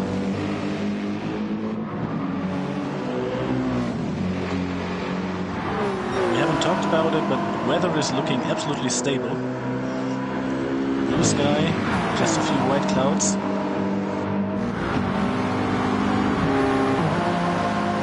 This looks like... This really doesn't look like the Le Mans we had 2 weeks ago, where it with the overtake against Eiffel Blitz. I was at the actual Le Mans race 2 weeks ago. I was spectating there. I went there, and I could see from the grandstand the rain pouring that midday 4 hours before the race starts. I could see rain pouring in the Mulsanne Strait, and I thought, there's going to be a chaotic start. And indeed, the Cadillac of Jack Aitken crashed on the first lap after the first chicane because of that rain. It was a really tricky condition. They had to bring out the safety car because many drivers couldn't stay on track with the slick tires, and the tires were quite cold. I mean, it's always really interesting because this long tracks like Le Mans or the Nordschleife, I'm coming from the Nordschleife, and this is where you see what weather can do, because on such long tracks there can be one part bone dry and the other part the car is swimming. Absolutely, yeah. I saw when the showers was at the Porsche S's late in the race. It was about 3-4 hours later. You remember the Glickenhaus, the Cadillac, the Ferrari span out, and it's the place we're looking right now. It was pouring a big storm of rain, and myself, I was in the main pit lane straight, where it was absolutely dry. It was no rain at all where I was standing, and I could see the big dark cloud pouring rain on this part of the circuit. It was really interesting to watch, and I could see from the big screen the chaos it was. The cars driving past normally in front of me, but on the big TV screen it was madness. It was quite amusing to watch. It gave us 2001 Le Mans 24 Hours flashbacks where the same situation happened. So I'm pretty excited because next year I should be at Le Mans as well. Oh, awesome! Yes, is it your first Le Mans? Yes, it is well always planned because I live at the Nürburgring. The Nürburgring is not far away from Spa, so cool. These two 24-hour races are always in our calendar, and it was planned for this or next year to do the triple header with Le Mans. And as I'm a slight BMW simp, we decided for next year when the BMW hypercar is also there. But, cool, awesome. It's getting pretty excited because Le Mans was always in the past. I remember Toyota GT1 or the Bentley where you had multiple cars, but in the past years it was like Toyota racing against privateers, teams with racing against LMP2s on steroids. But now a lot of new manufacturers with the hypercar rule came in, and I mean we saw it this year. We had the Peugeot leading a car without a wing. We had the Ferrari winning a brand new hypercar. We have the Porsche, we get Lamborghini, we get BMW, we have the Cadillac, and all those cars are competitive. And this is great to see that. I think this is the recovery Le Mans and especially the prototype hypercar class needed. Oh, definitely. It's a brand new era. I mean, I've been to Le Mans 10 times, especially in the last 10 years. So I've been to the 2018, 2019, 2022 races where it was boring as hell looking at Toyota just in the lead all the time and nothing else really happened during the time. It was just really the GT class that was interesting, the GT Pro class. But apart from that, no, just Toyota leading. It was the worst Le Mans I've been to. And even in 2022 last year, I was in the race. I'm the kind of spectator that doesn't leave the racetrack until Sunday afternoon. Basically, I spend the whole night at the track watching the cars going by and listening to the radio, what's going on around the circuit. And you like that, you too. I mean, we are motorsport fans. We just want we don't want to sleep. We just want to listen to what's going on, and it's so interesting. Oh, there's a bit of contact between GM Devil and the Lexus. The Lexus is out, is off the track. It's been pushed off by GM Devil. Fortunately for him, there's no damage, but oh yeah, he spun out. Dirty tires. That was a dirty maneuver by GM Devil. I think the stewards will have a look at it. So that's lap 20. Oh, that's a dangerous, really dangerous rejoin on the track. Really fortunate Finn avoided the Lexus. And Finn really lucky that he didn't pick up damage here. Yeah.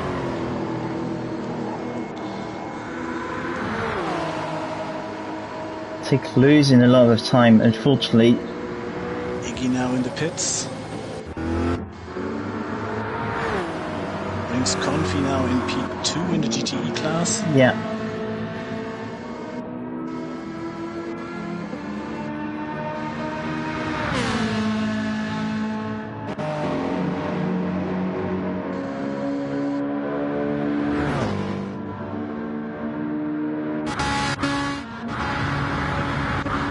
Hans-Peter Wurst back in 3rd place. Amazing.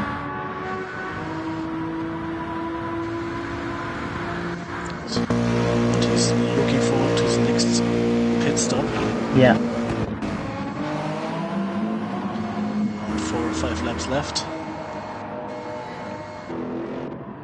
So what I was saying before the incident with the Lexus and GM Devil, I was saying that I was staying at the whole 2022 race, but in the morning, where normally I stay until Sunday afternoon, I decided to leave on Sunday morning because the race was incredibly boring and I went back home. It was the first time I've ever done this, but it was so boring to see the Toyotas flying by to just win the race. And again, it was just the GT class that was sort of interesting, but unfortunately, we all remember the Corvette who got pushed off by an LMP2 car into the barrier after the first chicane. That was so heartbreaking to see. But I had the crash on the radio on my way home, and yeah, the rest of the race wasn't really worth watching. It was the most boring Le Mans I've ever watched. It's crazy. And so it is indeed so. We are so fortunate for 2023 to have more manufacturers entering the hypercar class, and 2024 was going to be even more exciting with, as you say, BMW arriving. There's going to be Lamborghini with a Ligier chassis, and we'll also see Alpine with a Mecachrome engine and an Orica chassis. So all these cars, BMW, Lamborghini and Alpine, will use LMDH regulation, but different engines. And we've seen how the Alpine looks like. It's been presented in a few days on the media. It looks very cool with that A letter as the rear lights. And yeah, look, beautiful car. Absolutely. Another big change next year is the arrival of the GT3 cars, replacing the old GTE class. The GTE class was originally founded in 2011, and it was rebadged the GT class as it was before the GT2 class, as GT1 disappeared. The GT1 cars like the Aston Martin DBR9 or the Corvette C6R, the Ferrari 550, Maranello GT1, all these cars from the GT1 class were too expensive, and the A series decided to replace them with a GTE class as they were cheaper. But now it's the same story with the GTE cars. They are too expensive. The Porsche 911 RSR in 2017 from memory costed about 900,000 euros, so just about the same price as the GT1 cars. So the A-Series had to do something, and they fall for GT3 cars, which is actually a really good decision. The smartest decision they can do. Yeah. Because I think they were scared of a lot of manufacturers, because you have already built a GT3 car. You can race it in multiple leagues and have multiple endurance races, but you would have to build a modification or a configuration that fits the GTE regulation. And so it was in the end Ferrari, Corvette, and Porsche. And I think one lonely Aston Martin. Yeah. Who competed, while you have manufacturers like Audi, like BMW, like Mercedes, who could also build one of these cars, but yeah, is it worth the effort? So now with the GT3 arrival, it can also spice the GT class a bit up. And we'll see the arrival of Ford with the Mustang GT3. So that's going to be very exciting. I just hope as spectators we won't be run out by a Mustang. No, it's going to be okay. I like this meme about the Mustang running on. Really close fights here in the hypercar. Yeah, absolutely. The first four cars are only separated by 15 seconds.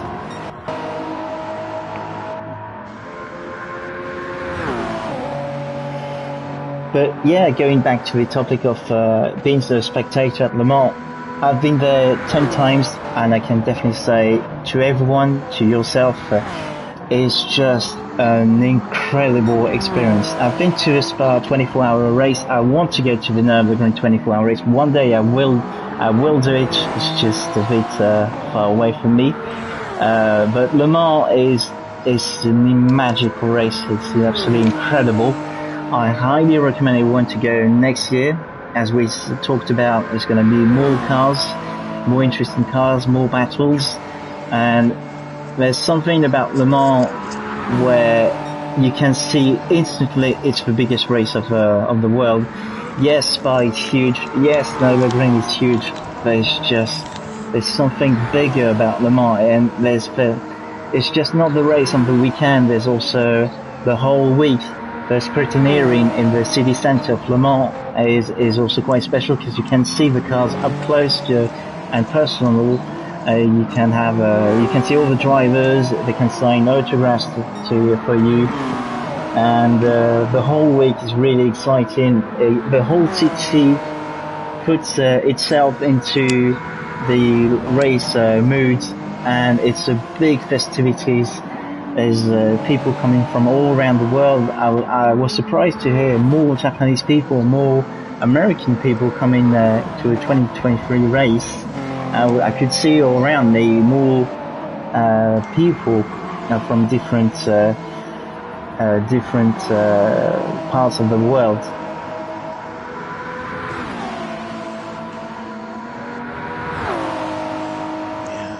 I'm pretty sure there are a lot of people, and we have always, when we are at Spa, and we will meet him next week again, a guy who is, I think, for 30 years now, every year at Le Mans, German guy, and he's always talking about Le Mans is so great, and I believe him, but you won't get a guy who grew up 5 kilometers from the Nordschleife yeah. to say that there's something bigger than the 24 hours of the Nürburgring. No, I understand. This don't come over my lips, but I'm pretty excited also for Le Mans. But yeah, this is if you have petrol in your veins, it doesn't matter what is racing. Of course, yeah. I have an enormous respect for the 24 hours of Nürburgring. Objectively, I think the Nürburgring is a lot harder than Le Mans. Le Mans is just long straights. It's just a case of surviving with the rain and not having your car break down. Oh, very slidey Eiffel blades out of the second chicane. And it's a bit of a penalty. Yeah. Lucky for her that Rotek is also on a penalty, so she won't lose that much time. But I think Rotek will close up in the next couple of laps, same as JM Devil should close up to EA Gamer. Yeah. EA Gamer pretty low on tires. But yeah, this is definitely a two-stopper for Eiffel Blitz and for EA Gamer.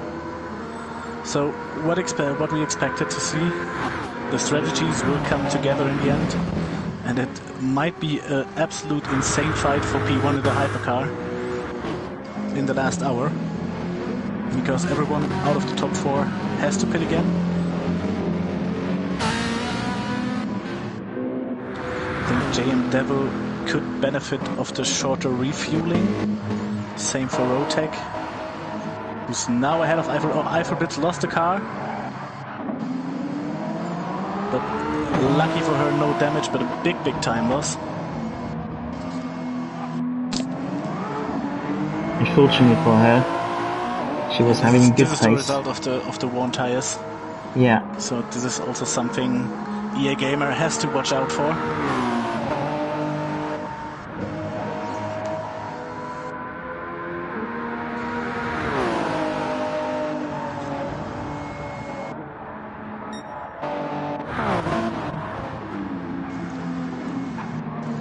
But still a solid gap for Eiffel Blitz to FGR Finn. Already did his last pit stop. So interesting where Finn will end after the top 4 pitted. Because the gap is only 1 minute 35. Yeah. It's super close, that's awesome. He's done with his strategy.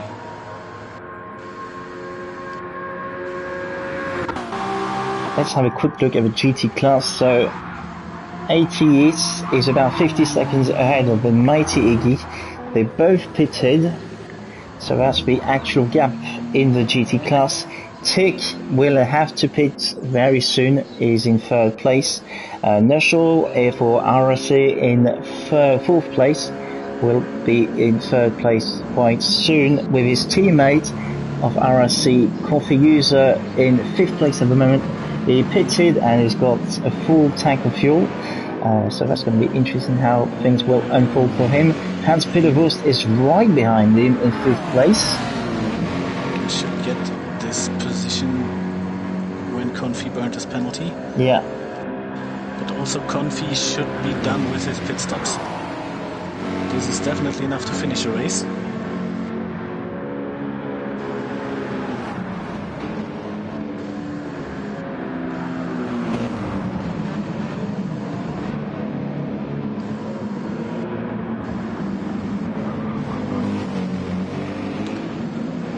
Close the gap to 2 seconds to EA Gamer. 10 seconds to Rotec. Yes. Eiffel Blitz. Now 11 seconds behind Rotec. Massive time loss. And the move is done for Hans-Peter Wurst.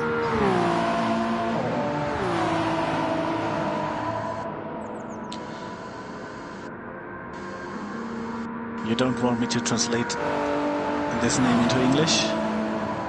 You can if you like. It's like Hans-Peter is like a really old German first name, and then Wurst is sausage. Yeah.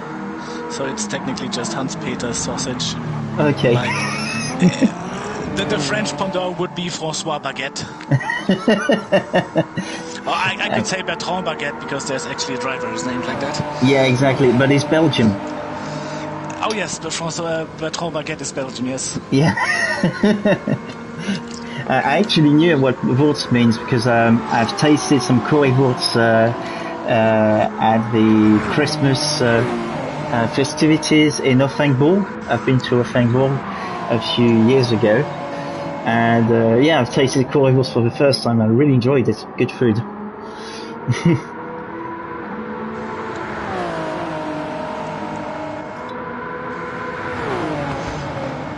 EA game is still going. Yes. James Devil right behind him, and there's going to be a move done. Yeah, side by side on the main straight.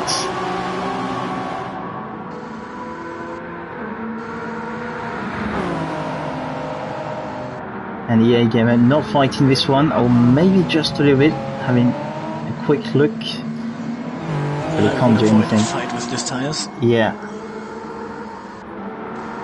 And I start to think that this battery saving, as he's still over 50%, is not just good handling the battery, it's also a result of his tire and fuel strategy. Yeah. While Eiffel Blitz is now in the pits. Eiffel Blitz in the pits, indeed. and she was about 14 seconds behind third place. Rotec in third place.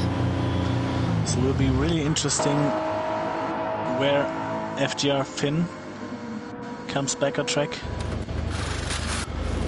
because Eiffel Blitz will have to take a full fuel car.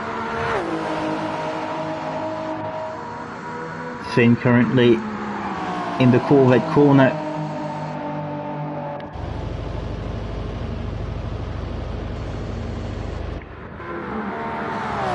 But I think Finn will have to pit once more. Yeah, definitely. This is fuel for 40 minutes, something like that. So there will be a splash and dash in the end.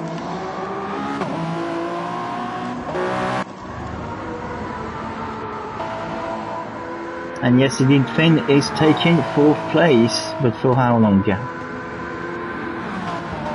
And what will be the gap? Eiffel Blitz is now leaving the pits. About 12, 13 seconds. So this is not enough for splash and dash. So he has to find a bit more time on track.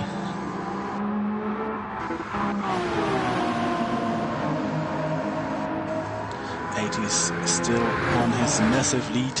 Yeah. 55 seconds to Iggy.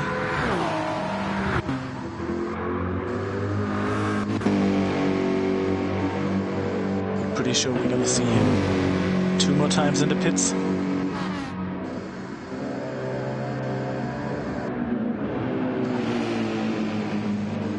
Hans-Peter Volz pitted and is now down into fourth place in the GT class.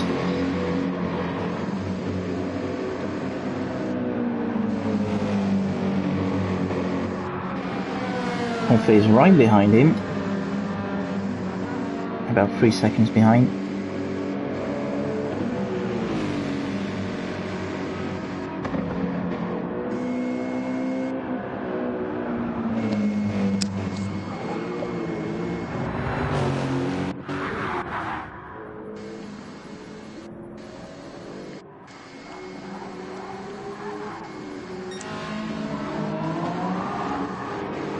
Yeah, Gemma in the pits.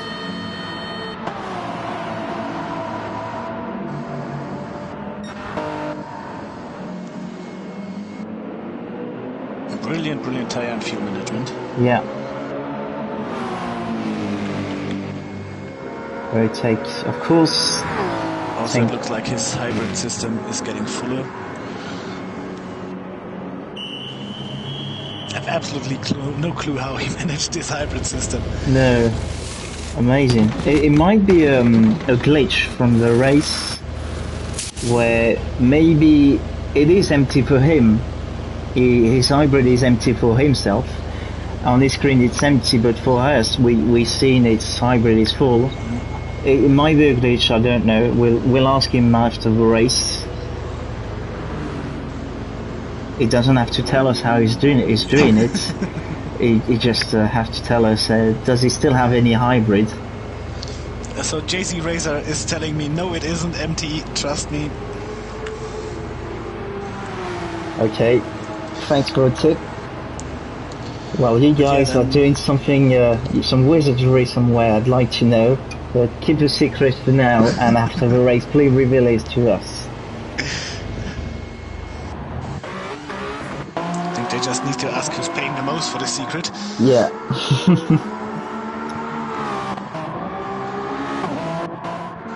How much money do you want?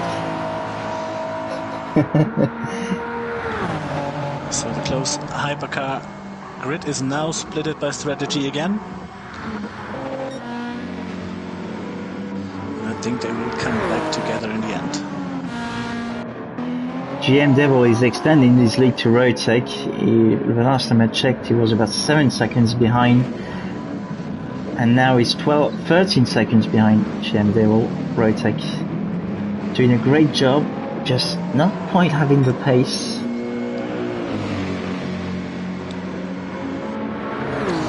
Maybe something happened on this lap because his lap time's looking pretty solid.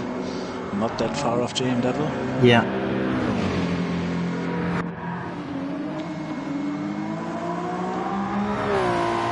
Just to getting back on the topic of going to Le Mans in real life, to everyone, some key advices I can give you: do not buy food on the circuit.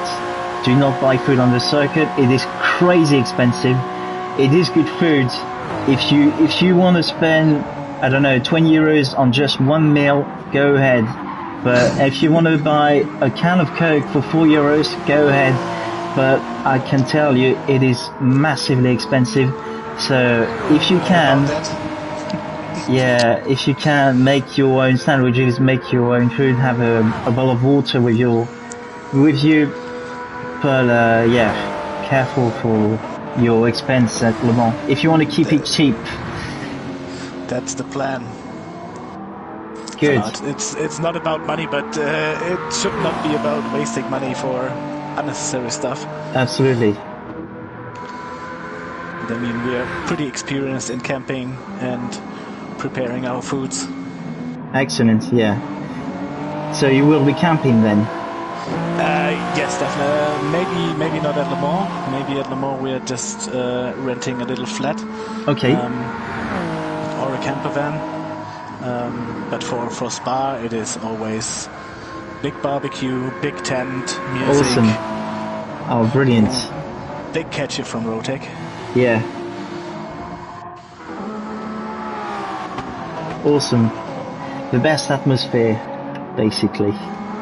Yeah, this is the only thing. I would defend the 24 hours Nürburgring till my death. But, yeah. The spectators are 50-50 split. So 50% are full-end race enthusiasts and petrol heads, and 50% is just party people.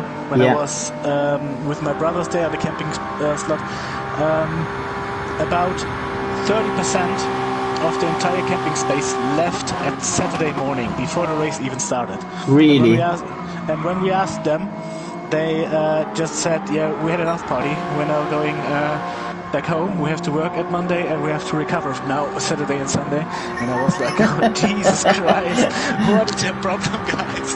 And Nürburgring is hella expensive when it comes to ticket and camping. Yeah. I mean, if you compare it, Nürburgring is camping 20 euro per day. The ticket is 70 euro, and then you have to pay for because you cannot buy only track ticket in Nürburgring. You always have paddock, and so then it's, if you camping 5 days, then it's 100 euro per person just camping. Plus, if you have your car there parking, I think it's 5 euro per day. So it's becoming more and more. And if you look at Spa, we're now paying for... Oh, Rotec almost lost a car. We're paying 120 euro camping for 4 people for the entire weekend. Wow. So this is they have like the 4-person tickets, and we have 2 of them. And then you are paying nothing else. The ticket is 40 euro without paddock, but you have until Saturday morning free entrance in the paddock, and so Spa is a lot cheaper. Yeah. And the spectators are also more enthusiastic into racing. Of course, we have a good party there. All others have a good party there, but when it comes to the races and the focus are not drinking as much beer as possible. Yeah. It's interesting what you're sharing this experience with us. As I'm eager to go one day. Yeah. So we have to get through all these spectators just wanted to party. And okay, it's good to know all these pieces of advices. Thank you very much. And so this is for me the only downside in the Nürburgring, because I love people who are interested in the race. So I think Le Mans catch Nushel. Yeah, Le Mans is basically the same when it comes to people. There are just people coming in for just drinking. You'll see pyramids of bottles of beers stacking up in campings. You'll see people massively drunk. Just to come in back to the race, Tick had a big crash. He had a big accident at the exit of the Dunlop bridge, where it was pushed out by another hypercar car, and this is why he's got front-end damage. And he crashed basically where Alan McLeish crashed it out the R18 in 2011 in the La Chapelle S's. And this is ruining his brilliant strategy, because he has two options now: finishing this stint with the damaged car, or pitting again. Both will cost him a massive amount of time.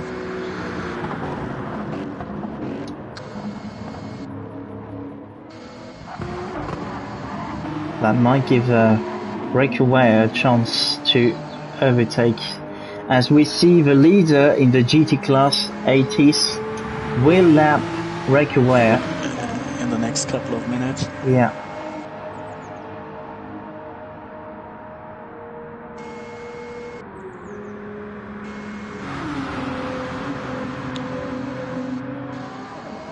But don't worry, guys. I mean, ATS has an insane pace, no doubt. But of course, this is frustrating, getting lapped on such a long track. Yeah.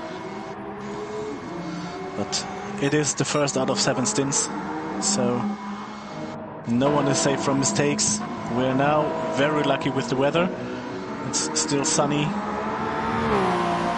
Not expecting rain in the next hour, but it can change stint by stint in the following 22 hours.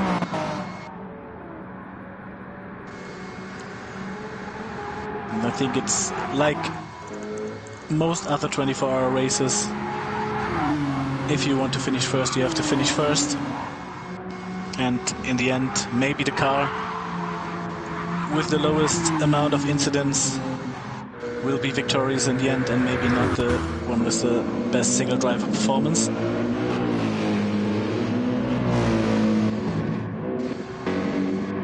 But what ATS is delivering here is just insane.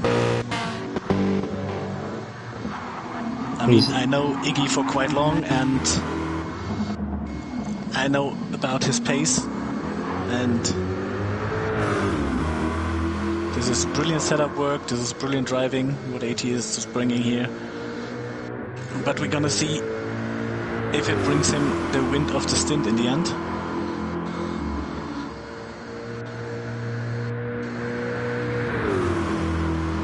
Thank you, Flipsy, for your comments. Yes, it's not an easy job being a streamer, but we're doing our very best. And yeah, I'm glad you are enjoying the stream. Thank you. Hope everyone else is enjoying. Nashel is really on a good pace. I mean, he lost a position to Hans-Peter Wurst, but still is in a 2-second window.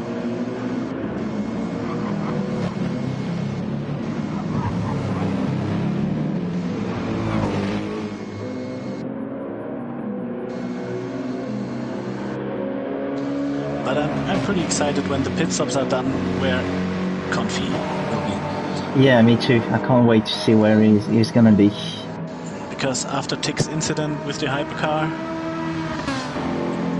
the Ferrari is the only car on the 2-stop. Let's that just might work out in the end. Yeah, let's just some math quickly with how far Confi is to the leader in the GT class. So 80 is about a minute ahead of Iggy, and so if we have another 48 seconds, so that's about 1 minute 51, and plus 2.5, let's say 3 seconds, 1 minute 55 plus 8 seconds is about, Confi is at the moment a little more than 2 minutes behind the leader in the GT class.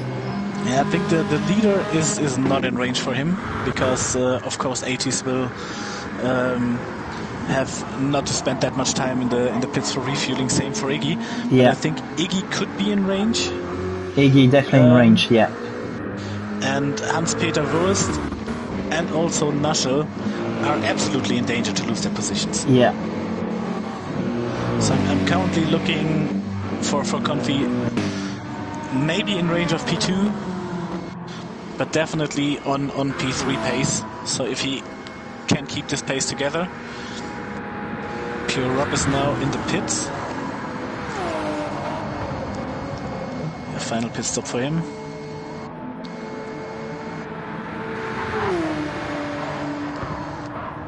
A strange point of time to pit because his car is still 50% full of fuel. Tires looking good.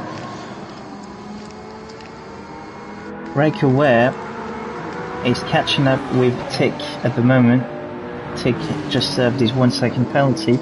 So even at the back of the field, we'll see a battle very shortly.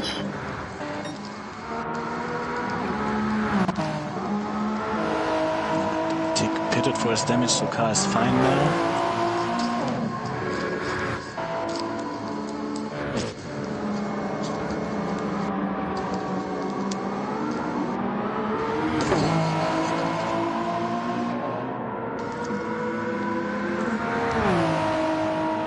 But yeah, it's definitely a point. I mean, Tick had now 2 incidents with the hypercars, one with Devil, and I don't know which hypercar caused the damage on his car. But how big is the influence of this incident on his focus? At the moment he looks a bit quicker than Ware, but it is also depending on what part of the track you are. In some parts Porsche has an advantage, on other parts the Lexus has an advantage.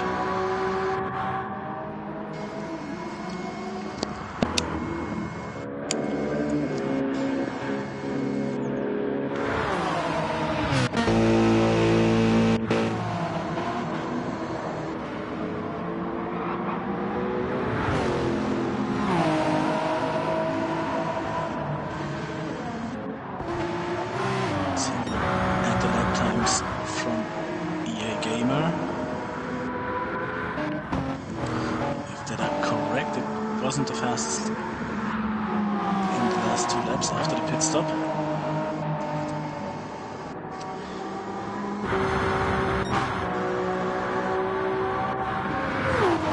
Rotec is still not catching with GM Devil. The gap is getting bigger and bigger, very slightly. Pretty equal pace. I think it's depending on traffic, who's gaining on what lap. And it looks like they're on the same strategy, both of them as well. Definitely want to see them, I think, in the same lap in the pits. And then it's going to be interesting where EA Gamer will be.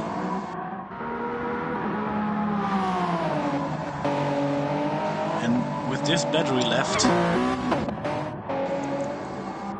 he is definitely in the position to gain a few extra seconds in the last couple of laps out of the car. It will be a long stint on the tires, so could be a fact in the end as well. I'm expecting a really close finish here in the hypercars in the end.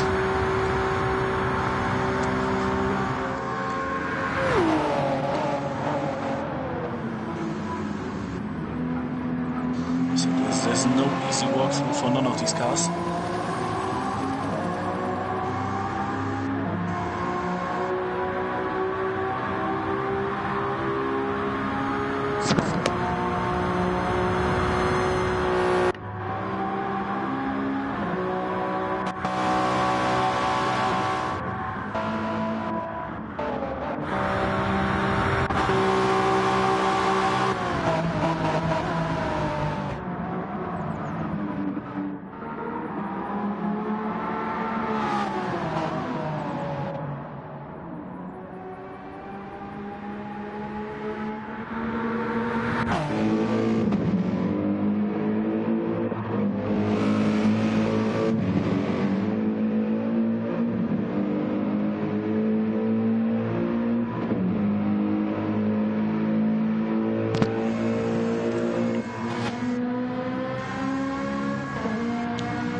GR Finn in the hypercar P4.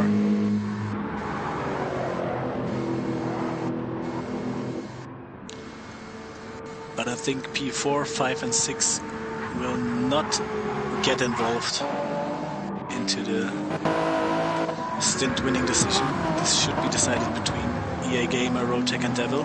Yeah, definitely.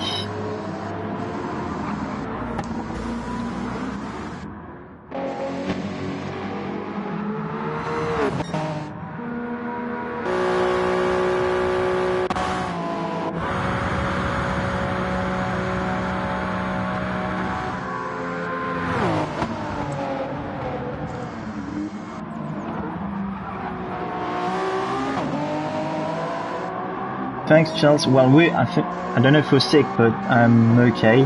It's much easier to stream than driving at the moment. Especially on this track. Yeah. I mean, it's an easy to learn track, but hard to be fast track.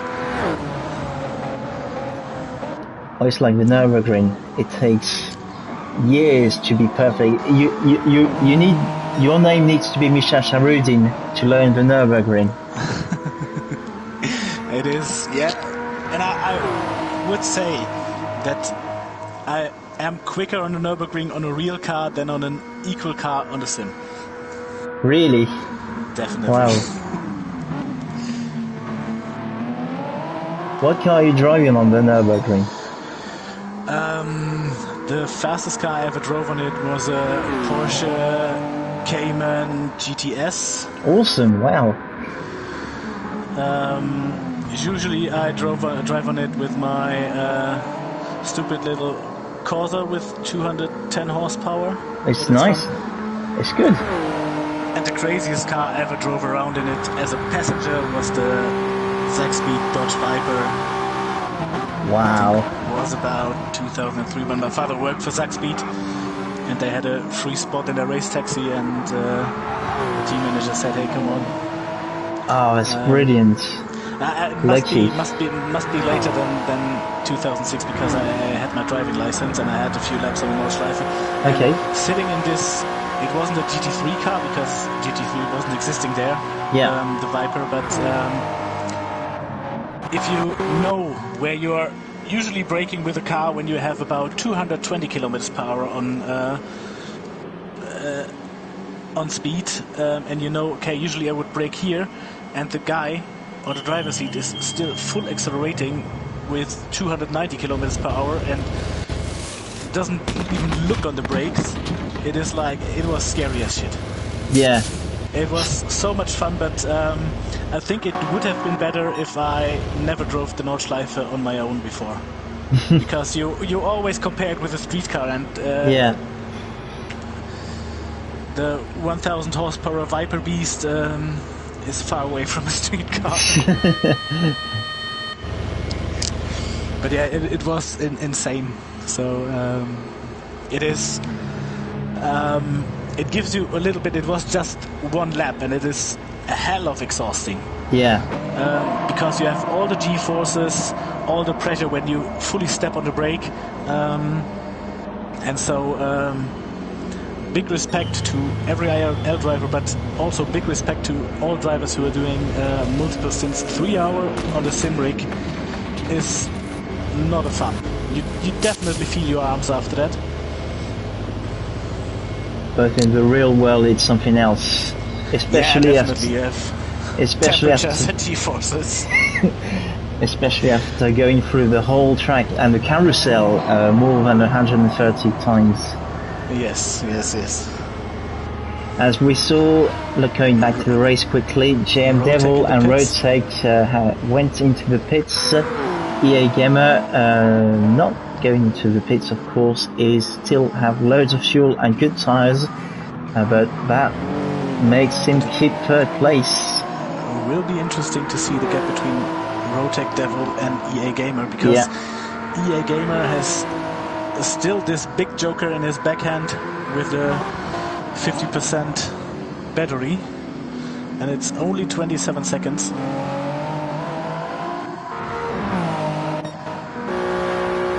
And We see a 3:21.9 on lap 39 for him, so it seems that he's starting to push now.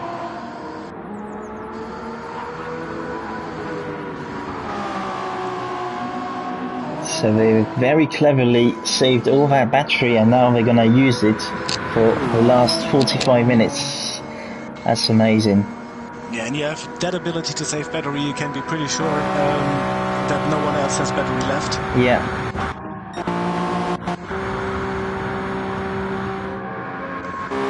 But I mean, even 21.9 Rotek on his lap before the pit stop did a 21.7, so was even quicker without battery. So it will definitely be a stretch for EA Gamer in the last 44 minutes. But I don't think it's impossible. As we see third place Hans Peter Wurz battling with Nushel in the GT class. Yeah, Nushel gained massively on him. I think the gap was about 4-5 seconds. Yeah, about like, after I watched the last time.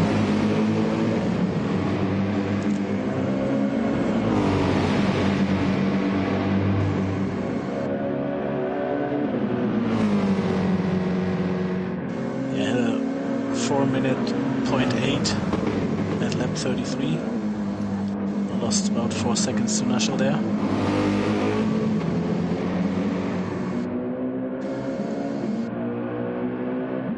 80s will be seen in the pits quite soon.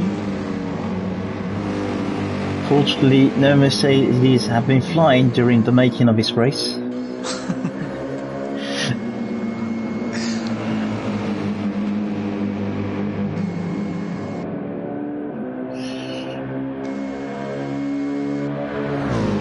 Okay, Nushel's got the toe now on the longest section of and the fastest section of the track. AMG versus AMG. It's all about the setup now. Nushel is gaining in slipstream, but I think not enough to really attack him. He's got another round to try. I think important for him should be not lose the toe after burning the penalty. Yeah.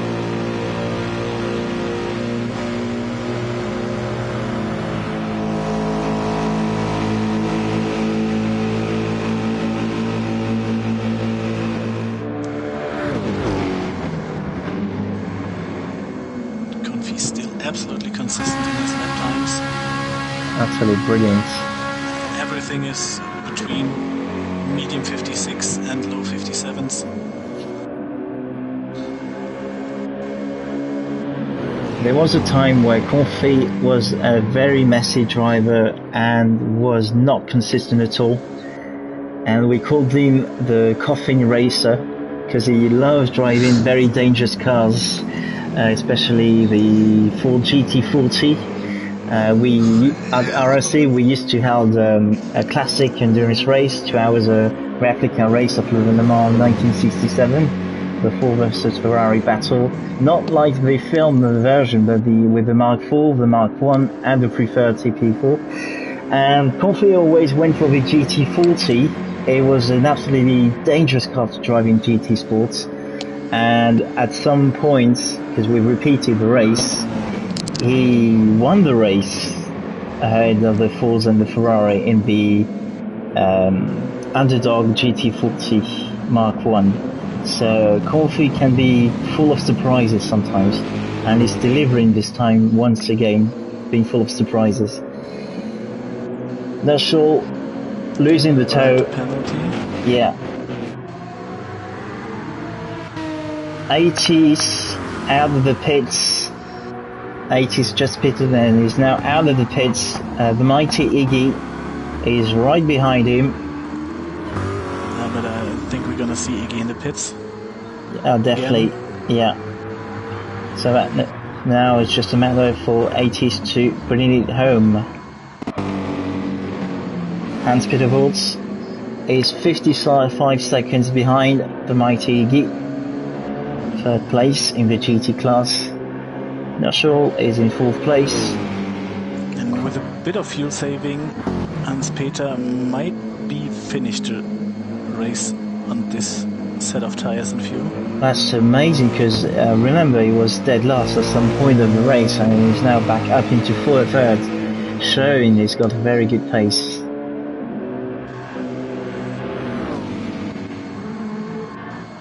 A little bit difficult. He's slightly lower than 50% fuel. Without any saving, you should make about... Oh, and that's the commentator curse. Nashel now overtook Hans-Peter Wurst, and he's very, very lucky There, yeah. that he not hit the barrier. That was on the top of the Dunlop hill, under the bridge. I think lost the rear on the acceleration. Yeah. It was a brilliant catch, but of course massive time loss. And this is kind of the story of his race. The pace is, like you see in lap 35, still 54s. Before the pit stop, consistent 54s. But there's like one mistake in every hour.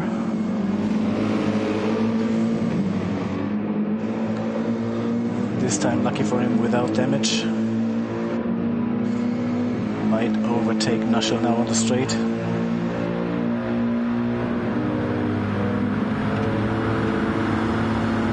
Side by side. Hans-Peter Wurst on the inside before the second chicane. And no problem, he got the move done. I don't think Nashel would fight it anyway. He's smart enough to know, and he raced him in this race long enough that Hans-Peter has just a better pace.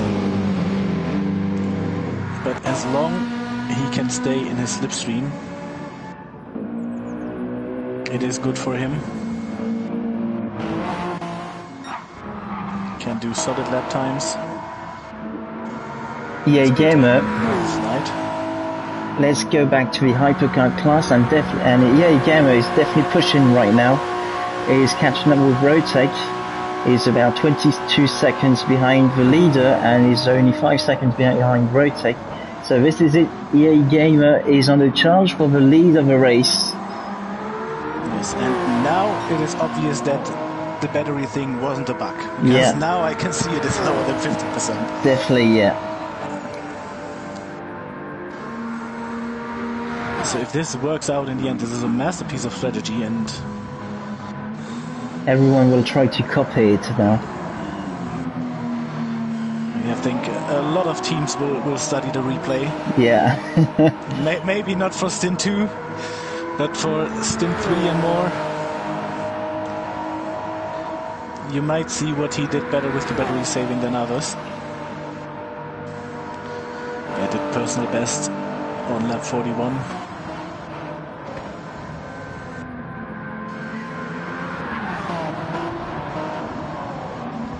For Stint 2, Maya suggest something in the lobby settings. As we can see now in the day time, it looks like late evening, but for now in the real world it is currently 4:30 in Europe, Western Europe.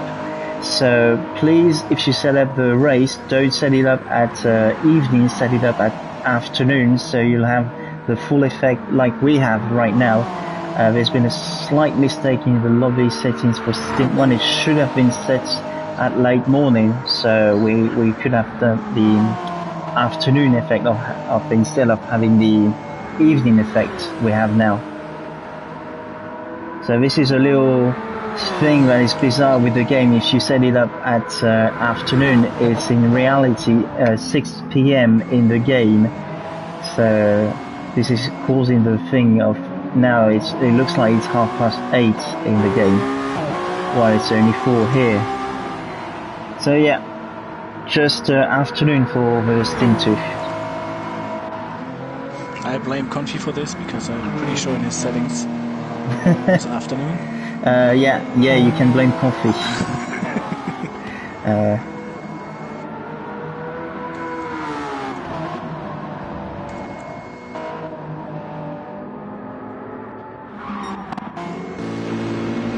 But I will check in the Discord. I'm not afraid to say that maybe I did something wrong. No, I think you did the right thing. It's just the game that is messed up with afternoon, where in reality it's late evening. It's just a polyphony digital thing. Don't worry, it's not your fault. It's definitely a polyphony thing. So. But in the time of day stints, it is stint 1 afternoon, stint 2 evening, stint 3 night, stint 4 midnight. So. I highly suggest for a change. I suggest to set it up to afternoon, so it's not getting night while at the end of stint 2. I mean, imagine for stint 2 drivers driving the night while it's still daytime here. 3.5 seconds now, the gap between EA Gamer and Rotec.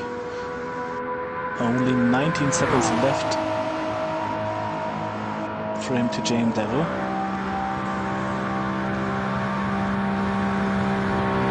And Rotec is sitting on a 1 second penalty, Devil is sitting on a half second penalty.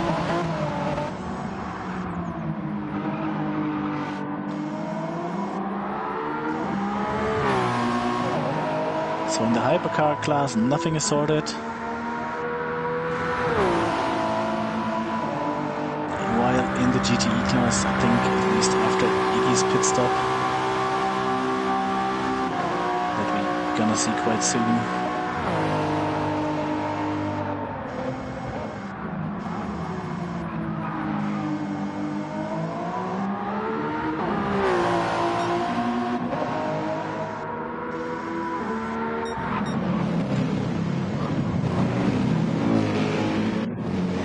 Still not far away from Hans-Peter's rear. EA Gamer in the hypercar class is then a lot closer to Rotec. There might be a change of position coming up very soon. As we see indeed the battles for both GT class and hypercar class on the screen.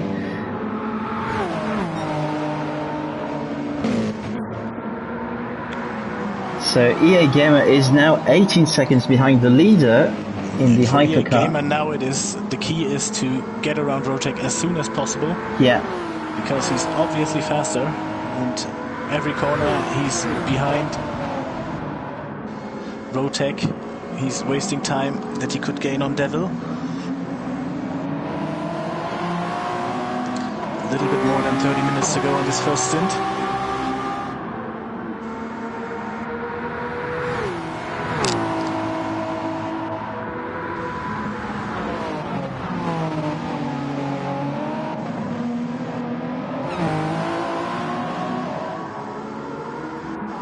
For Eiffel Blitz.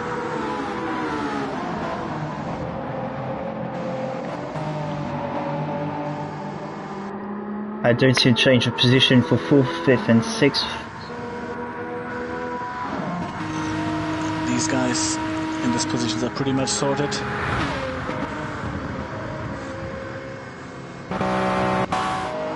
Then McLeod will be happy when the stint is done and he's still in the same lap with the leader.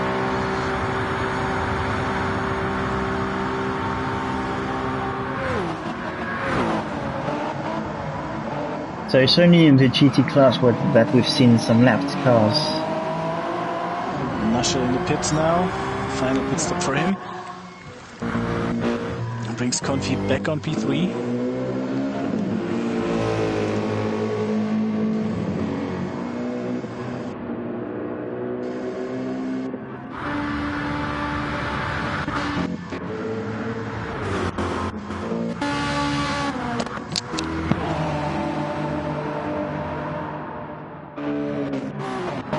Okay, this is it.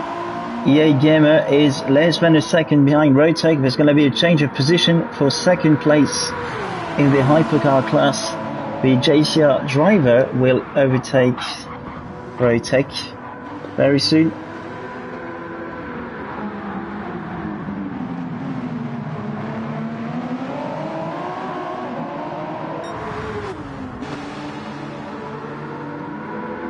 And with the hybrid difference, a snow battle tool. That's it. EA Gamer made the move on Rotec up into second place. And now 17 seconds behind JM Devil. What an amazing race by EA Gamer.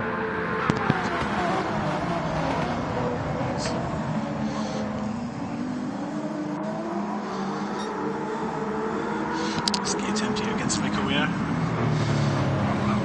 If they made it around the corner. Yeah, no problem.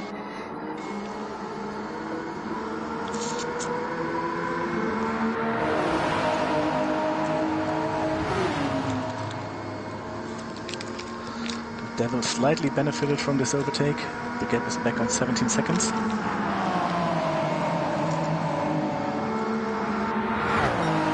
Okay, while we wait for EA Gamer to maybe catch JM Devil, let's see where Confi can end up compared to the mighty Iggy. So the mighty Iggy is a minute ahead of the Hans-Peter Volts, and the Confi is about 15 seconds behind Hans-Peter Volts, so a minute and 15 seconds. So the mighty Iggy is out of range for Confi. Yes, I think Iggy, or I know Iggy has to pit again. I'm pretty sure that Hans-Peter also has to pit again. Yeah.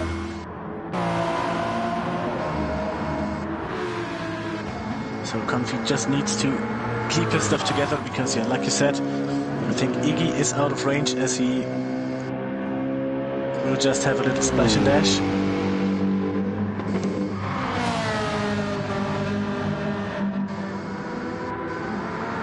Third place is possible for Confi then.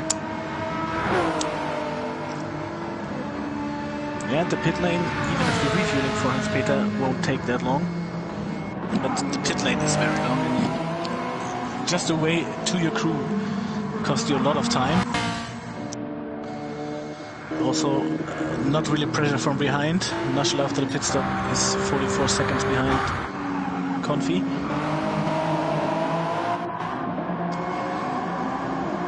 Surprisingly, back in the hypercar class, Rotec is still behind EA Gamer and is trying his best to stay in the tow.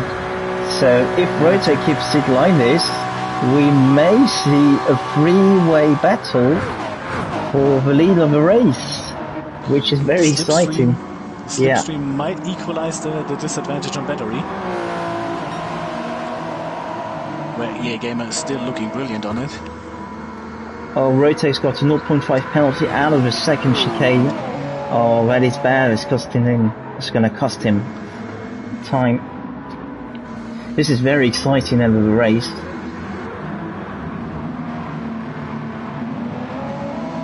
The hypercar class is definitely delivering an absolute intense battle here.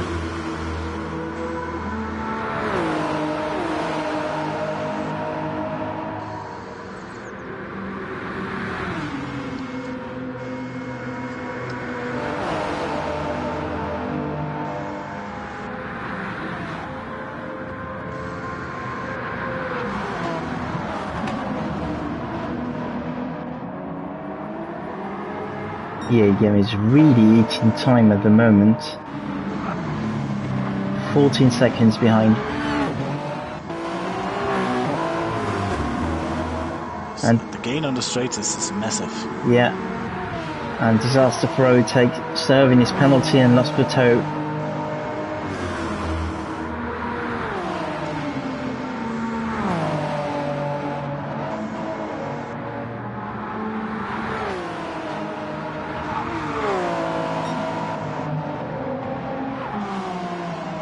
It is important for him to stay on his pace, because there can happen a lot in the last 25 minutes of the stint. Yeah.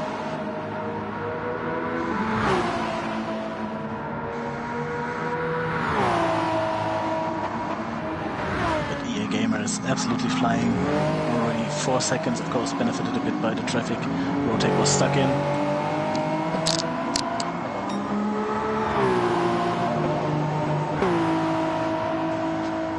3:21.3 on the final lap, compared to Devil 3:23.4.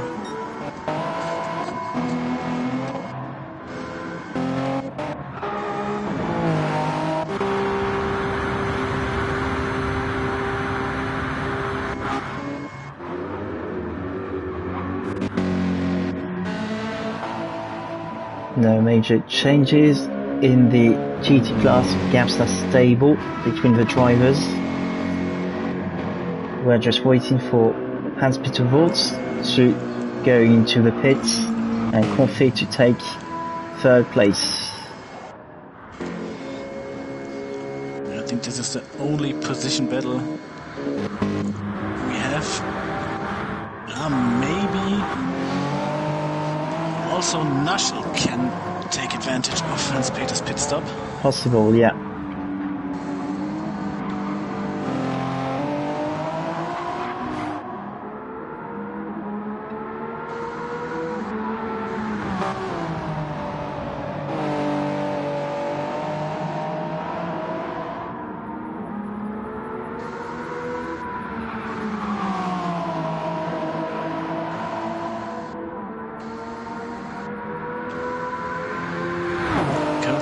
See the strategy behind Hans-Peter's fuel management, because it seems that he's a bit short shifting at the moment. So maybe there is the attempt to finish on this fuel. That's going to be very tight. There's a good 22 minutes to go. Yes, it's less than 25%, I think about 22% left.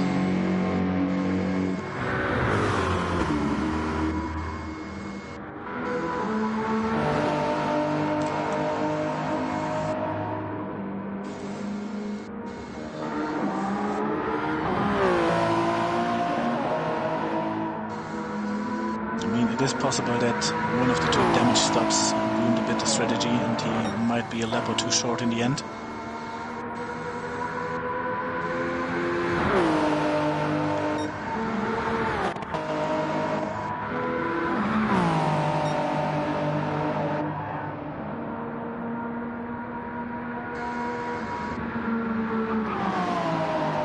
Yeah, Gamer is 11 seconds behind GM Devil. If everything goes normally for EA Gamer, he should have no problem catching up. Are you sure he will think he's currently catching about 2 seconds? Yeah. 3:25.2 for GM Devil and a 3 minutes 21.6. A massive 4 seconds.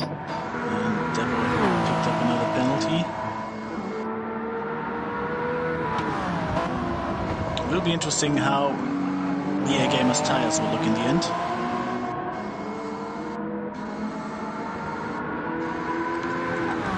We saw Eiffel Blitz struggling with the tires on the long stint.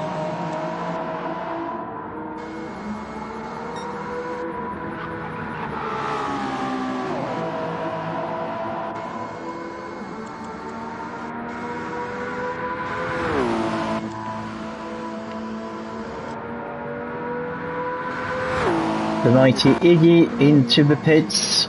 The mighty Iggy into the pits. Second place in the GT class, the Hilux Corvette.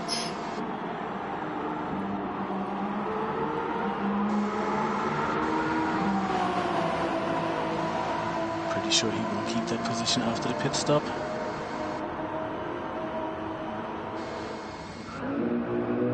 Third place is currently the Porsche S's.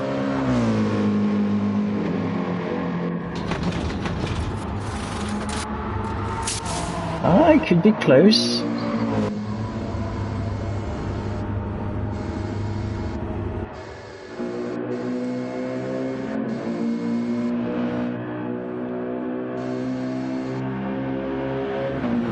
That is still refueling. Now he's back on track.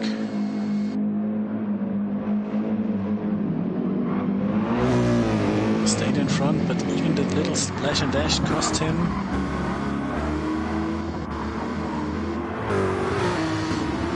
about 45 seconds. Yeah.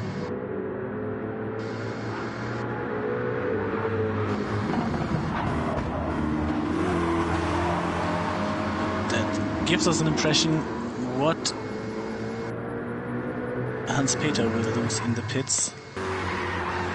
Breakaway very wide out of the Tob-Racer S's, and had a big spin, but fortunately no damage for him, and he's back on track. Just saw a lot of smoke on the tires. Yeah. It's a worn day for the Eric's Porsche. Already 1 minute 30 behind the WSR car, and the WSR car had an incident as well.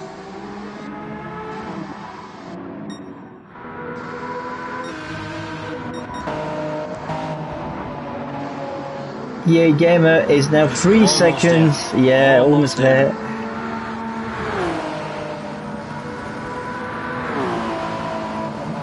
Do you think he will run out of battery before the end of the race?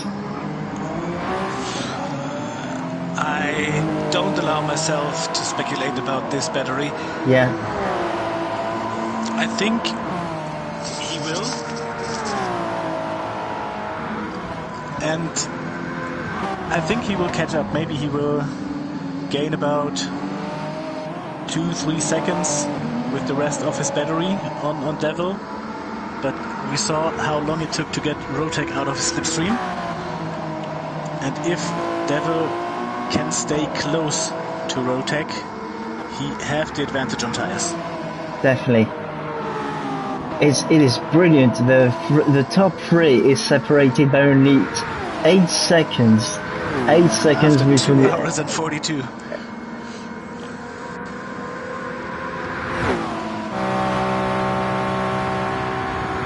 Which means Stint 2 will, if we start Stint 2, the gap will be so small, it's still gonna be very close to each other's, and the race is still very much on for Stint 2. It is utterly brilliant. I mean, I would say for no car, the race is already over. Even if you had incidents and you're now maybe not in the best position, but the same stuff that happened to you can happen on the next stint to the other car. Of course, we wish that all cars stay clean on track, that we won't have any incidents. But this is a 24-hour race. And there you go, we're gonna see a change of position before the Molson corner. Or maybe EA Gamer is just making it easy for him. He's waiting to go through the Molson corner, and that's it, out of the acceleration. He will take the lead of the race. And the move is done. Well done, EA Gamer. What a race. What an incredible race.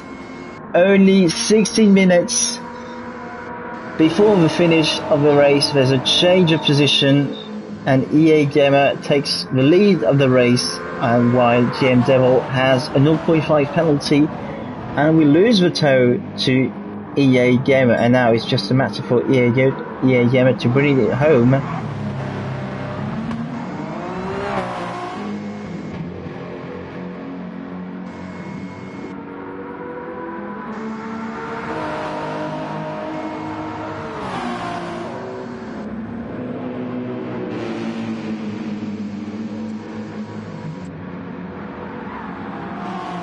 And now that leaves GM Devil and Rotec 5 seconds apart. GM Devil's got damage.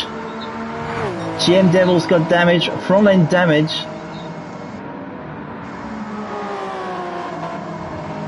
I haven't seen where he picked it up. No, I think he went probably too wide at Arnage and clipped the barrier on the outside. And GM Devil choose to continue with his damage, and that will leave Rotec a chance to pick second place. What a crazy end to this race. Definitely, yeah. I think, of course, he will lose the position, but a pit stop is not worth it. And we may expect a change of position for 4th place between Eiffel Blitz and Finn, as they're only separated by 18 seconds. Finn has got much better tyres than Eiffel Blitz. And we saw Eiffel Blitz struggling on the old tyres on a second stint.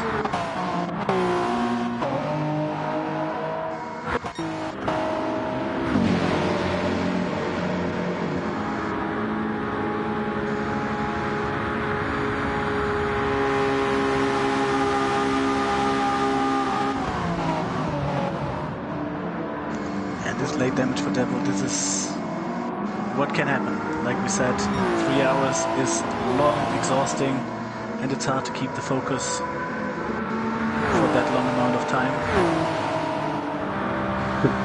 The crazy thing is GM Devil started the race well ahead, and he extended his lead for quite some time, and we thought he was going to dominate the race, but you see, Le Mans chooses its winners.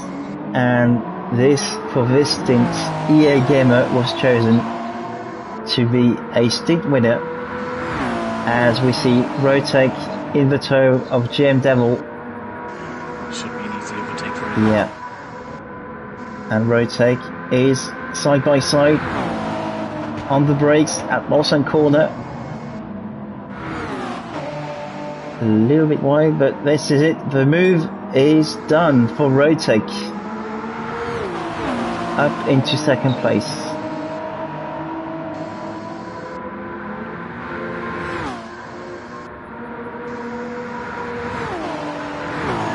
In the GTE we might see Hans-Peter now in the pits.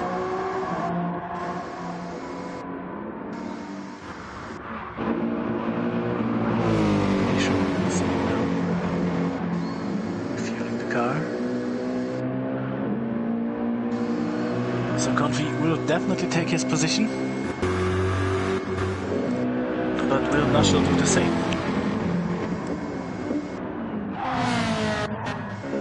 Would make an already great recovery even better for Nushel.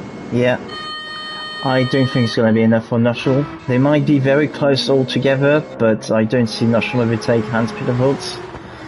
Hans-Peter Volz always showed a better pace during the race. Just need to refuel for 3 laps. So. Yeah.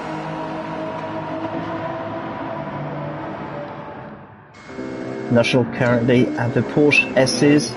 Confi is now in P3 in the GTE class. Nice job, Confi.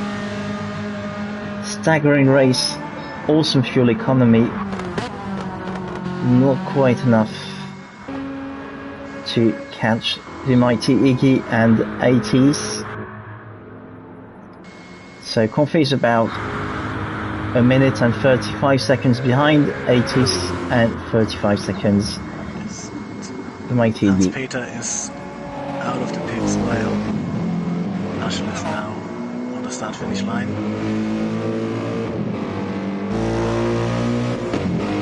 So like expected, Confi on P3 now. Also 17-second gap to Hans-Peter is quite comfortable. Yeah.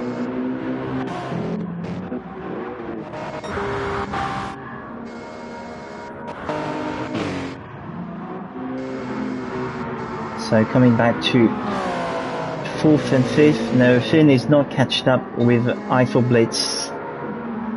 So despite having better tyres, Eiffel Blitz is extending the gap very slightly. So I think that's it. We won't see any change of position unless there's a crash or an off. I don't see any changes. Yeah.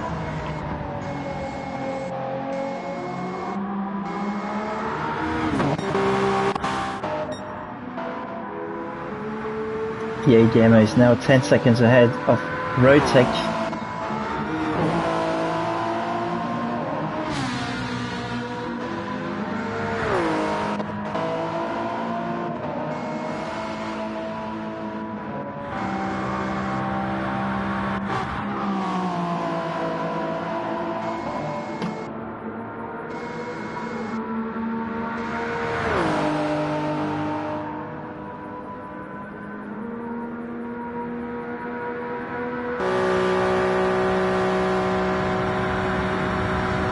Less than 10 minutes to go in this stint.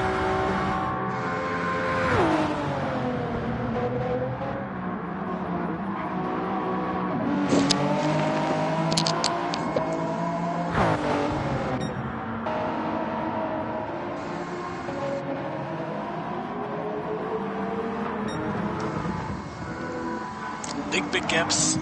I haven't expected them to be big like that in the GTE class, to be honest. Yeah, me too. It is quite massive. Let's see the situation of the gaps in the GT class. So 80's the leader in the Aston Martin. Doing an absolute out of this world job. Yeah.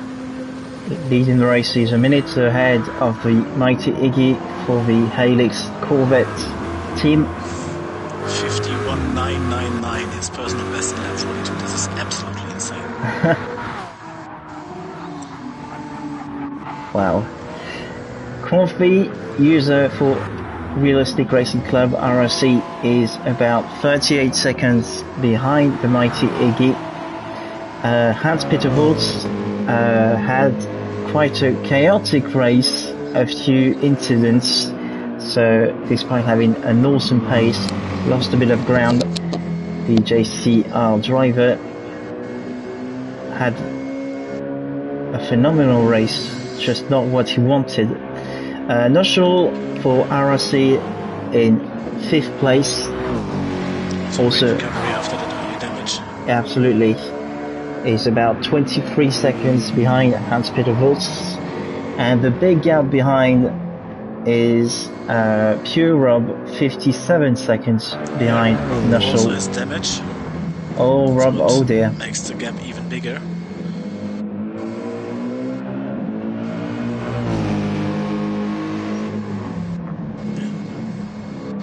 Behind. Most seat damage here, front arrow, right suspension. And Tick behind 22 seconds had also a chaotic race. Unfortunately, he got pushed off twice by hypercars into the gravel. Once he had no damage, it was at the Porsche S's, and the second time he got pushed out of the Dunlop bridge, and unfortunately this time he had damage. It's a shame because he was fighting for the lead at some point. He was fighting for the podium positions at some point in the GT class. And the second incident came really unlucky for him right after his final pit stop, and so he had to pit again. So we are lucky we've recorded on stream his 2 offs. If you want to see it after the race, so you can replay the stream. I can't recall exactly the laps, but anyway, and Raker Ware in the Porsche is a minute and 55 seconds behind Tick, and he is also a lap down the leader in the GT class. So. And that's not the best start for the Eric's team. No, they were. I think they were expecting a lot more.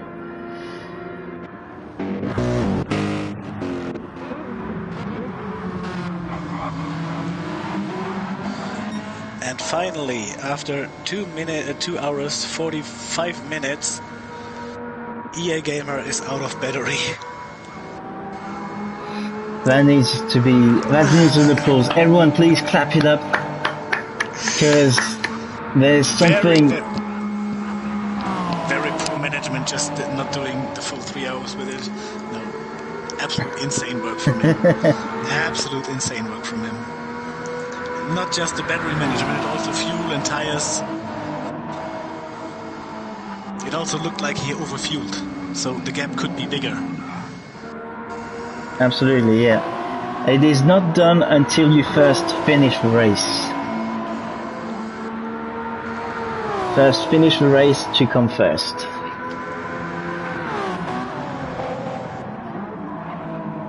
Bring it home, nice and easy, gamer.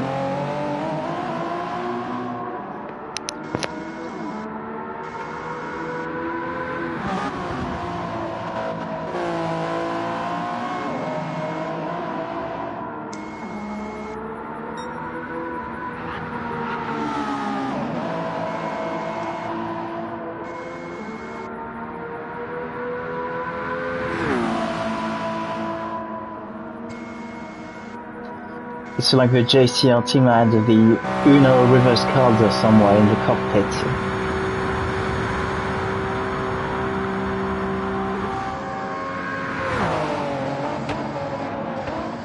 To make such an amazing strategy. Great drive. When we really thought GM Devil had it all, at the end, it wasn't him.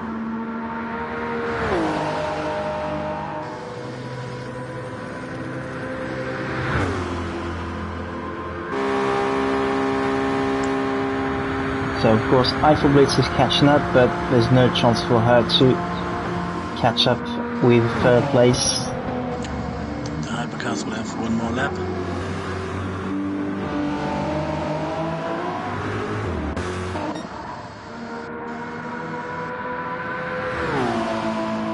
It looks like they're going for EA Gamer will do a 53rd lap,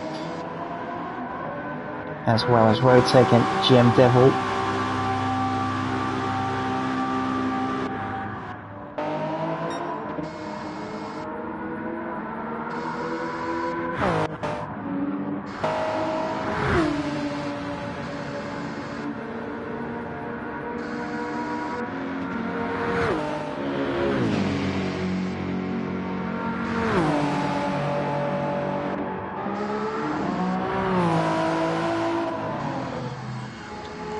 Also Hans-Peter will not bring Confi in any trouble. Still 14 seconds to gap between the AMG and the Ferrari. Yeah.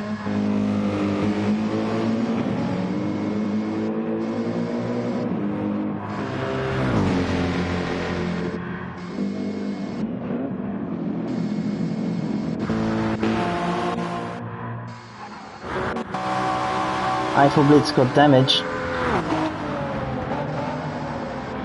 She lost it somewhere.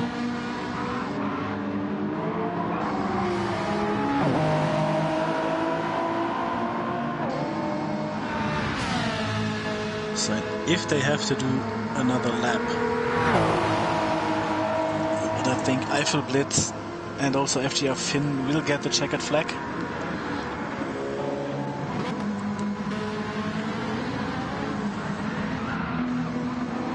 Yeah, definitely. Both of them will get the checkered flag.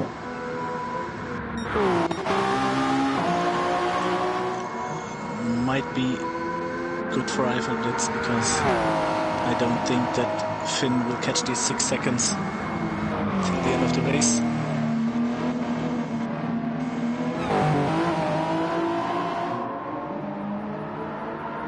So this is it, we've entered the final lap of the race. EA Gamer is leading by 12 seconds ahead of Rotec, and GM Devil is in third place, 24 seconds behind, and lost so much time before because of a crash and damage his front right, sorry.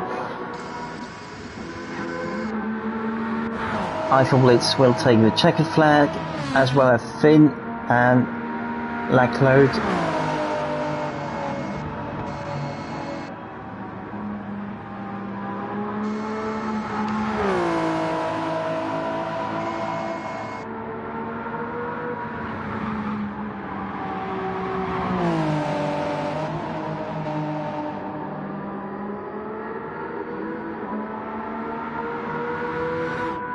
Well done, Eiffel Blitz. Not the race you wanted, but you've done superbly, despite all the little issues you had. Fourth place for you, about 53 seconds, .1. P5 Finn, for Finn. 5.7 seconds. Laclaude is about a minute 45 seconds behind. Confi also got the checkered flag, finishing P3 in the GTE class. P4 for Hans-Peter. Recoware P14.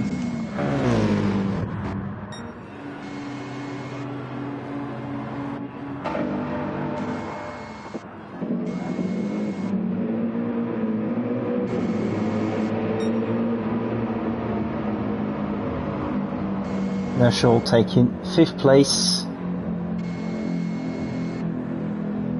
in the GT class, 26 seconds behind Hans-Peter Wurz.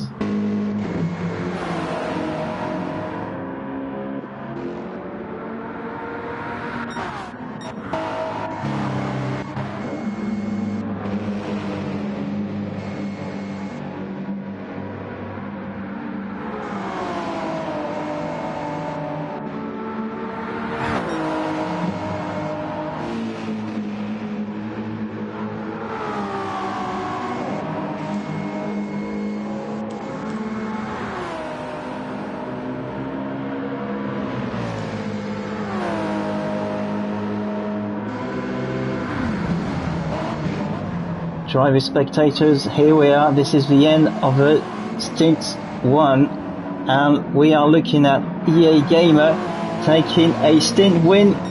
Well done. Brilliant one. Brilliant. Brilliant one. Rotec finishing 13 seconds behind in 2nd place.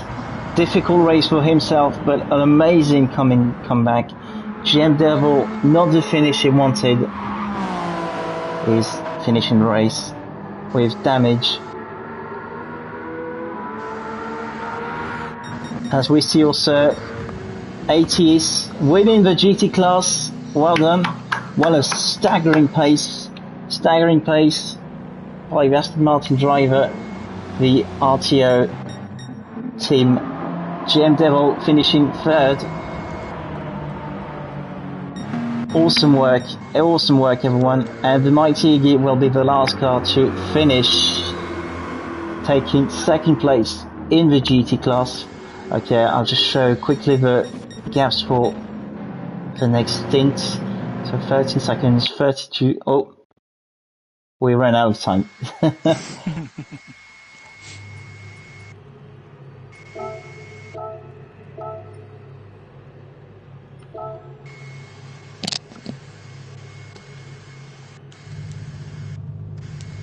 So the hypercars lapped the GT class 7 times. So all the hypercars finished in the same laps. Don't look at the screen, it's fully finished things saying they are lap down, but actually in the same, they finished in the same lap. It's just we ran out of time to cross the line.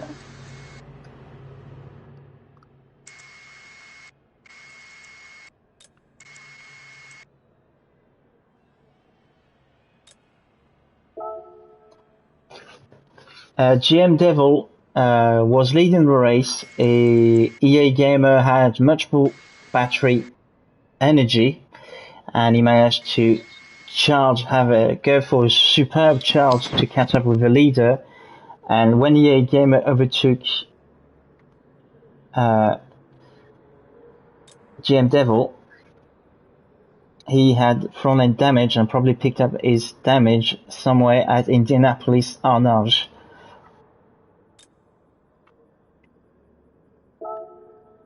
So that's it. I'm gonna close the stream here and hand it out to my colleagues for Stint 2. Well, Sick, it was a pleasure speaking with you, commentating the race with you. Thank you very much. Really interesting comments about the Nürburgring, especially. That gives me. I really want to go now to the Nürburgring. Also, some brilliant tips for Le Mans. So I'm really looking forward to next year. Yeah. I promise you, it will be amazing. I will be there as well. I will be at Le Mans. And, wishing you the best for this race, for the digital endurance race, and wishing you the best for the rest of next year. Yes, definitely. So thank you. I think I will be in the comms somewhere in the middle of the night. Yeah. Okay. And well, thank you. Hope for the rest of a good race. Thank you. Well, everyone, have a good rest of the race. There's still loads of Stint to go, so please don't go anywhere. There's going to be Stint 2 streaming very shortly. So please stay on the Digital Endurance Racing Twitch channel. So we'll be streaming Stint 2 very shortly. I'm not gonna be speaking. That's it. I've done my commentating for this race. And now I will leave you and wish you all a very nice race. Take care, everyone. Cheers. Bye.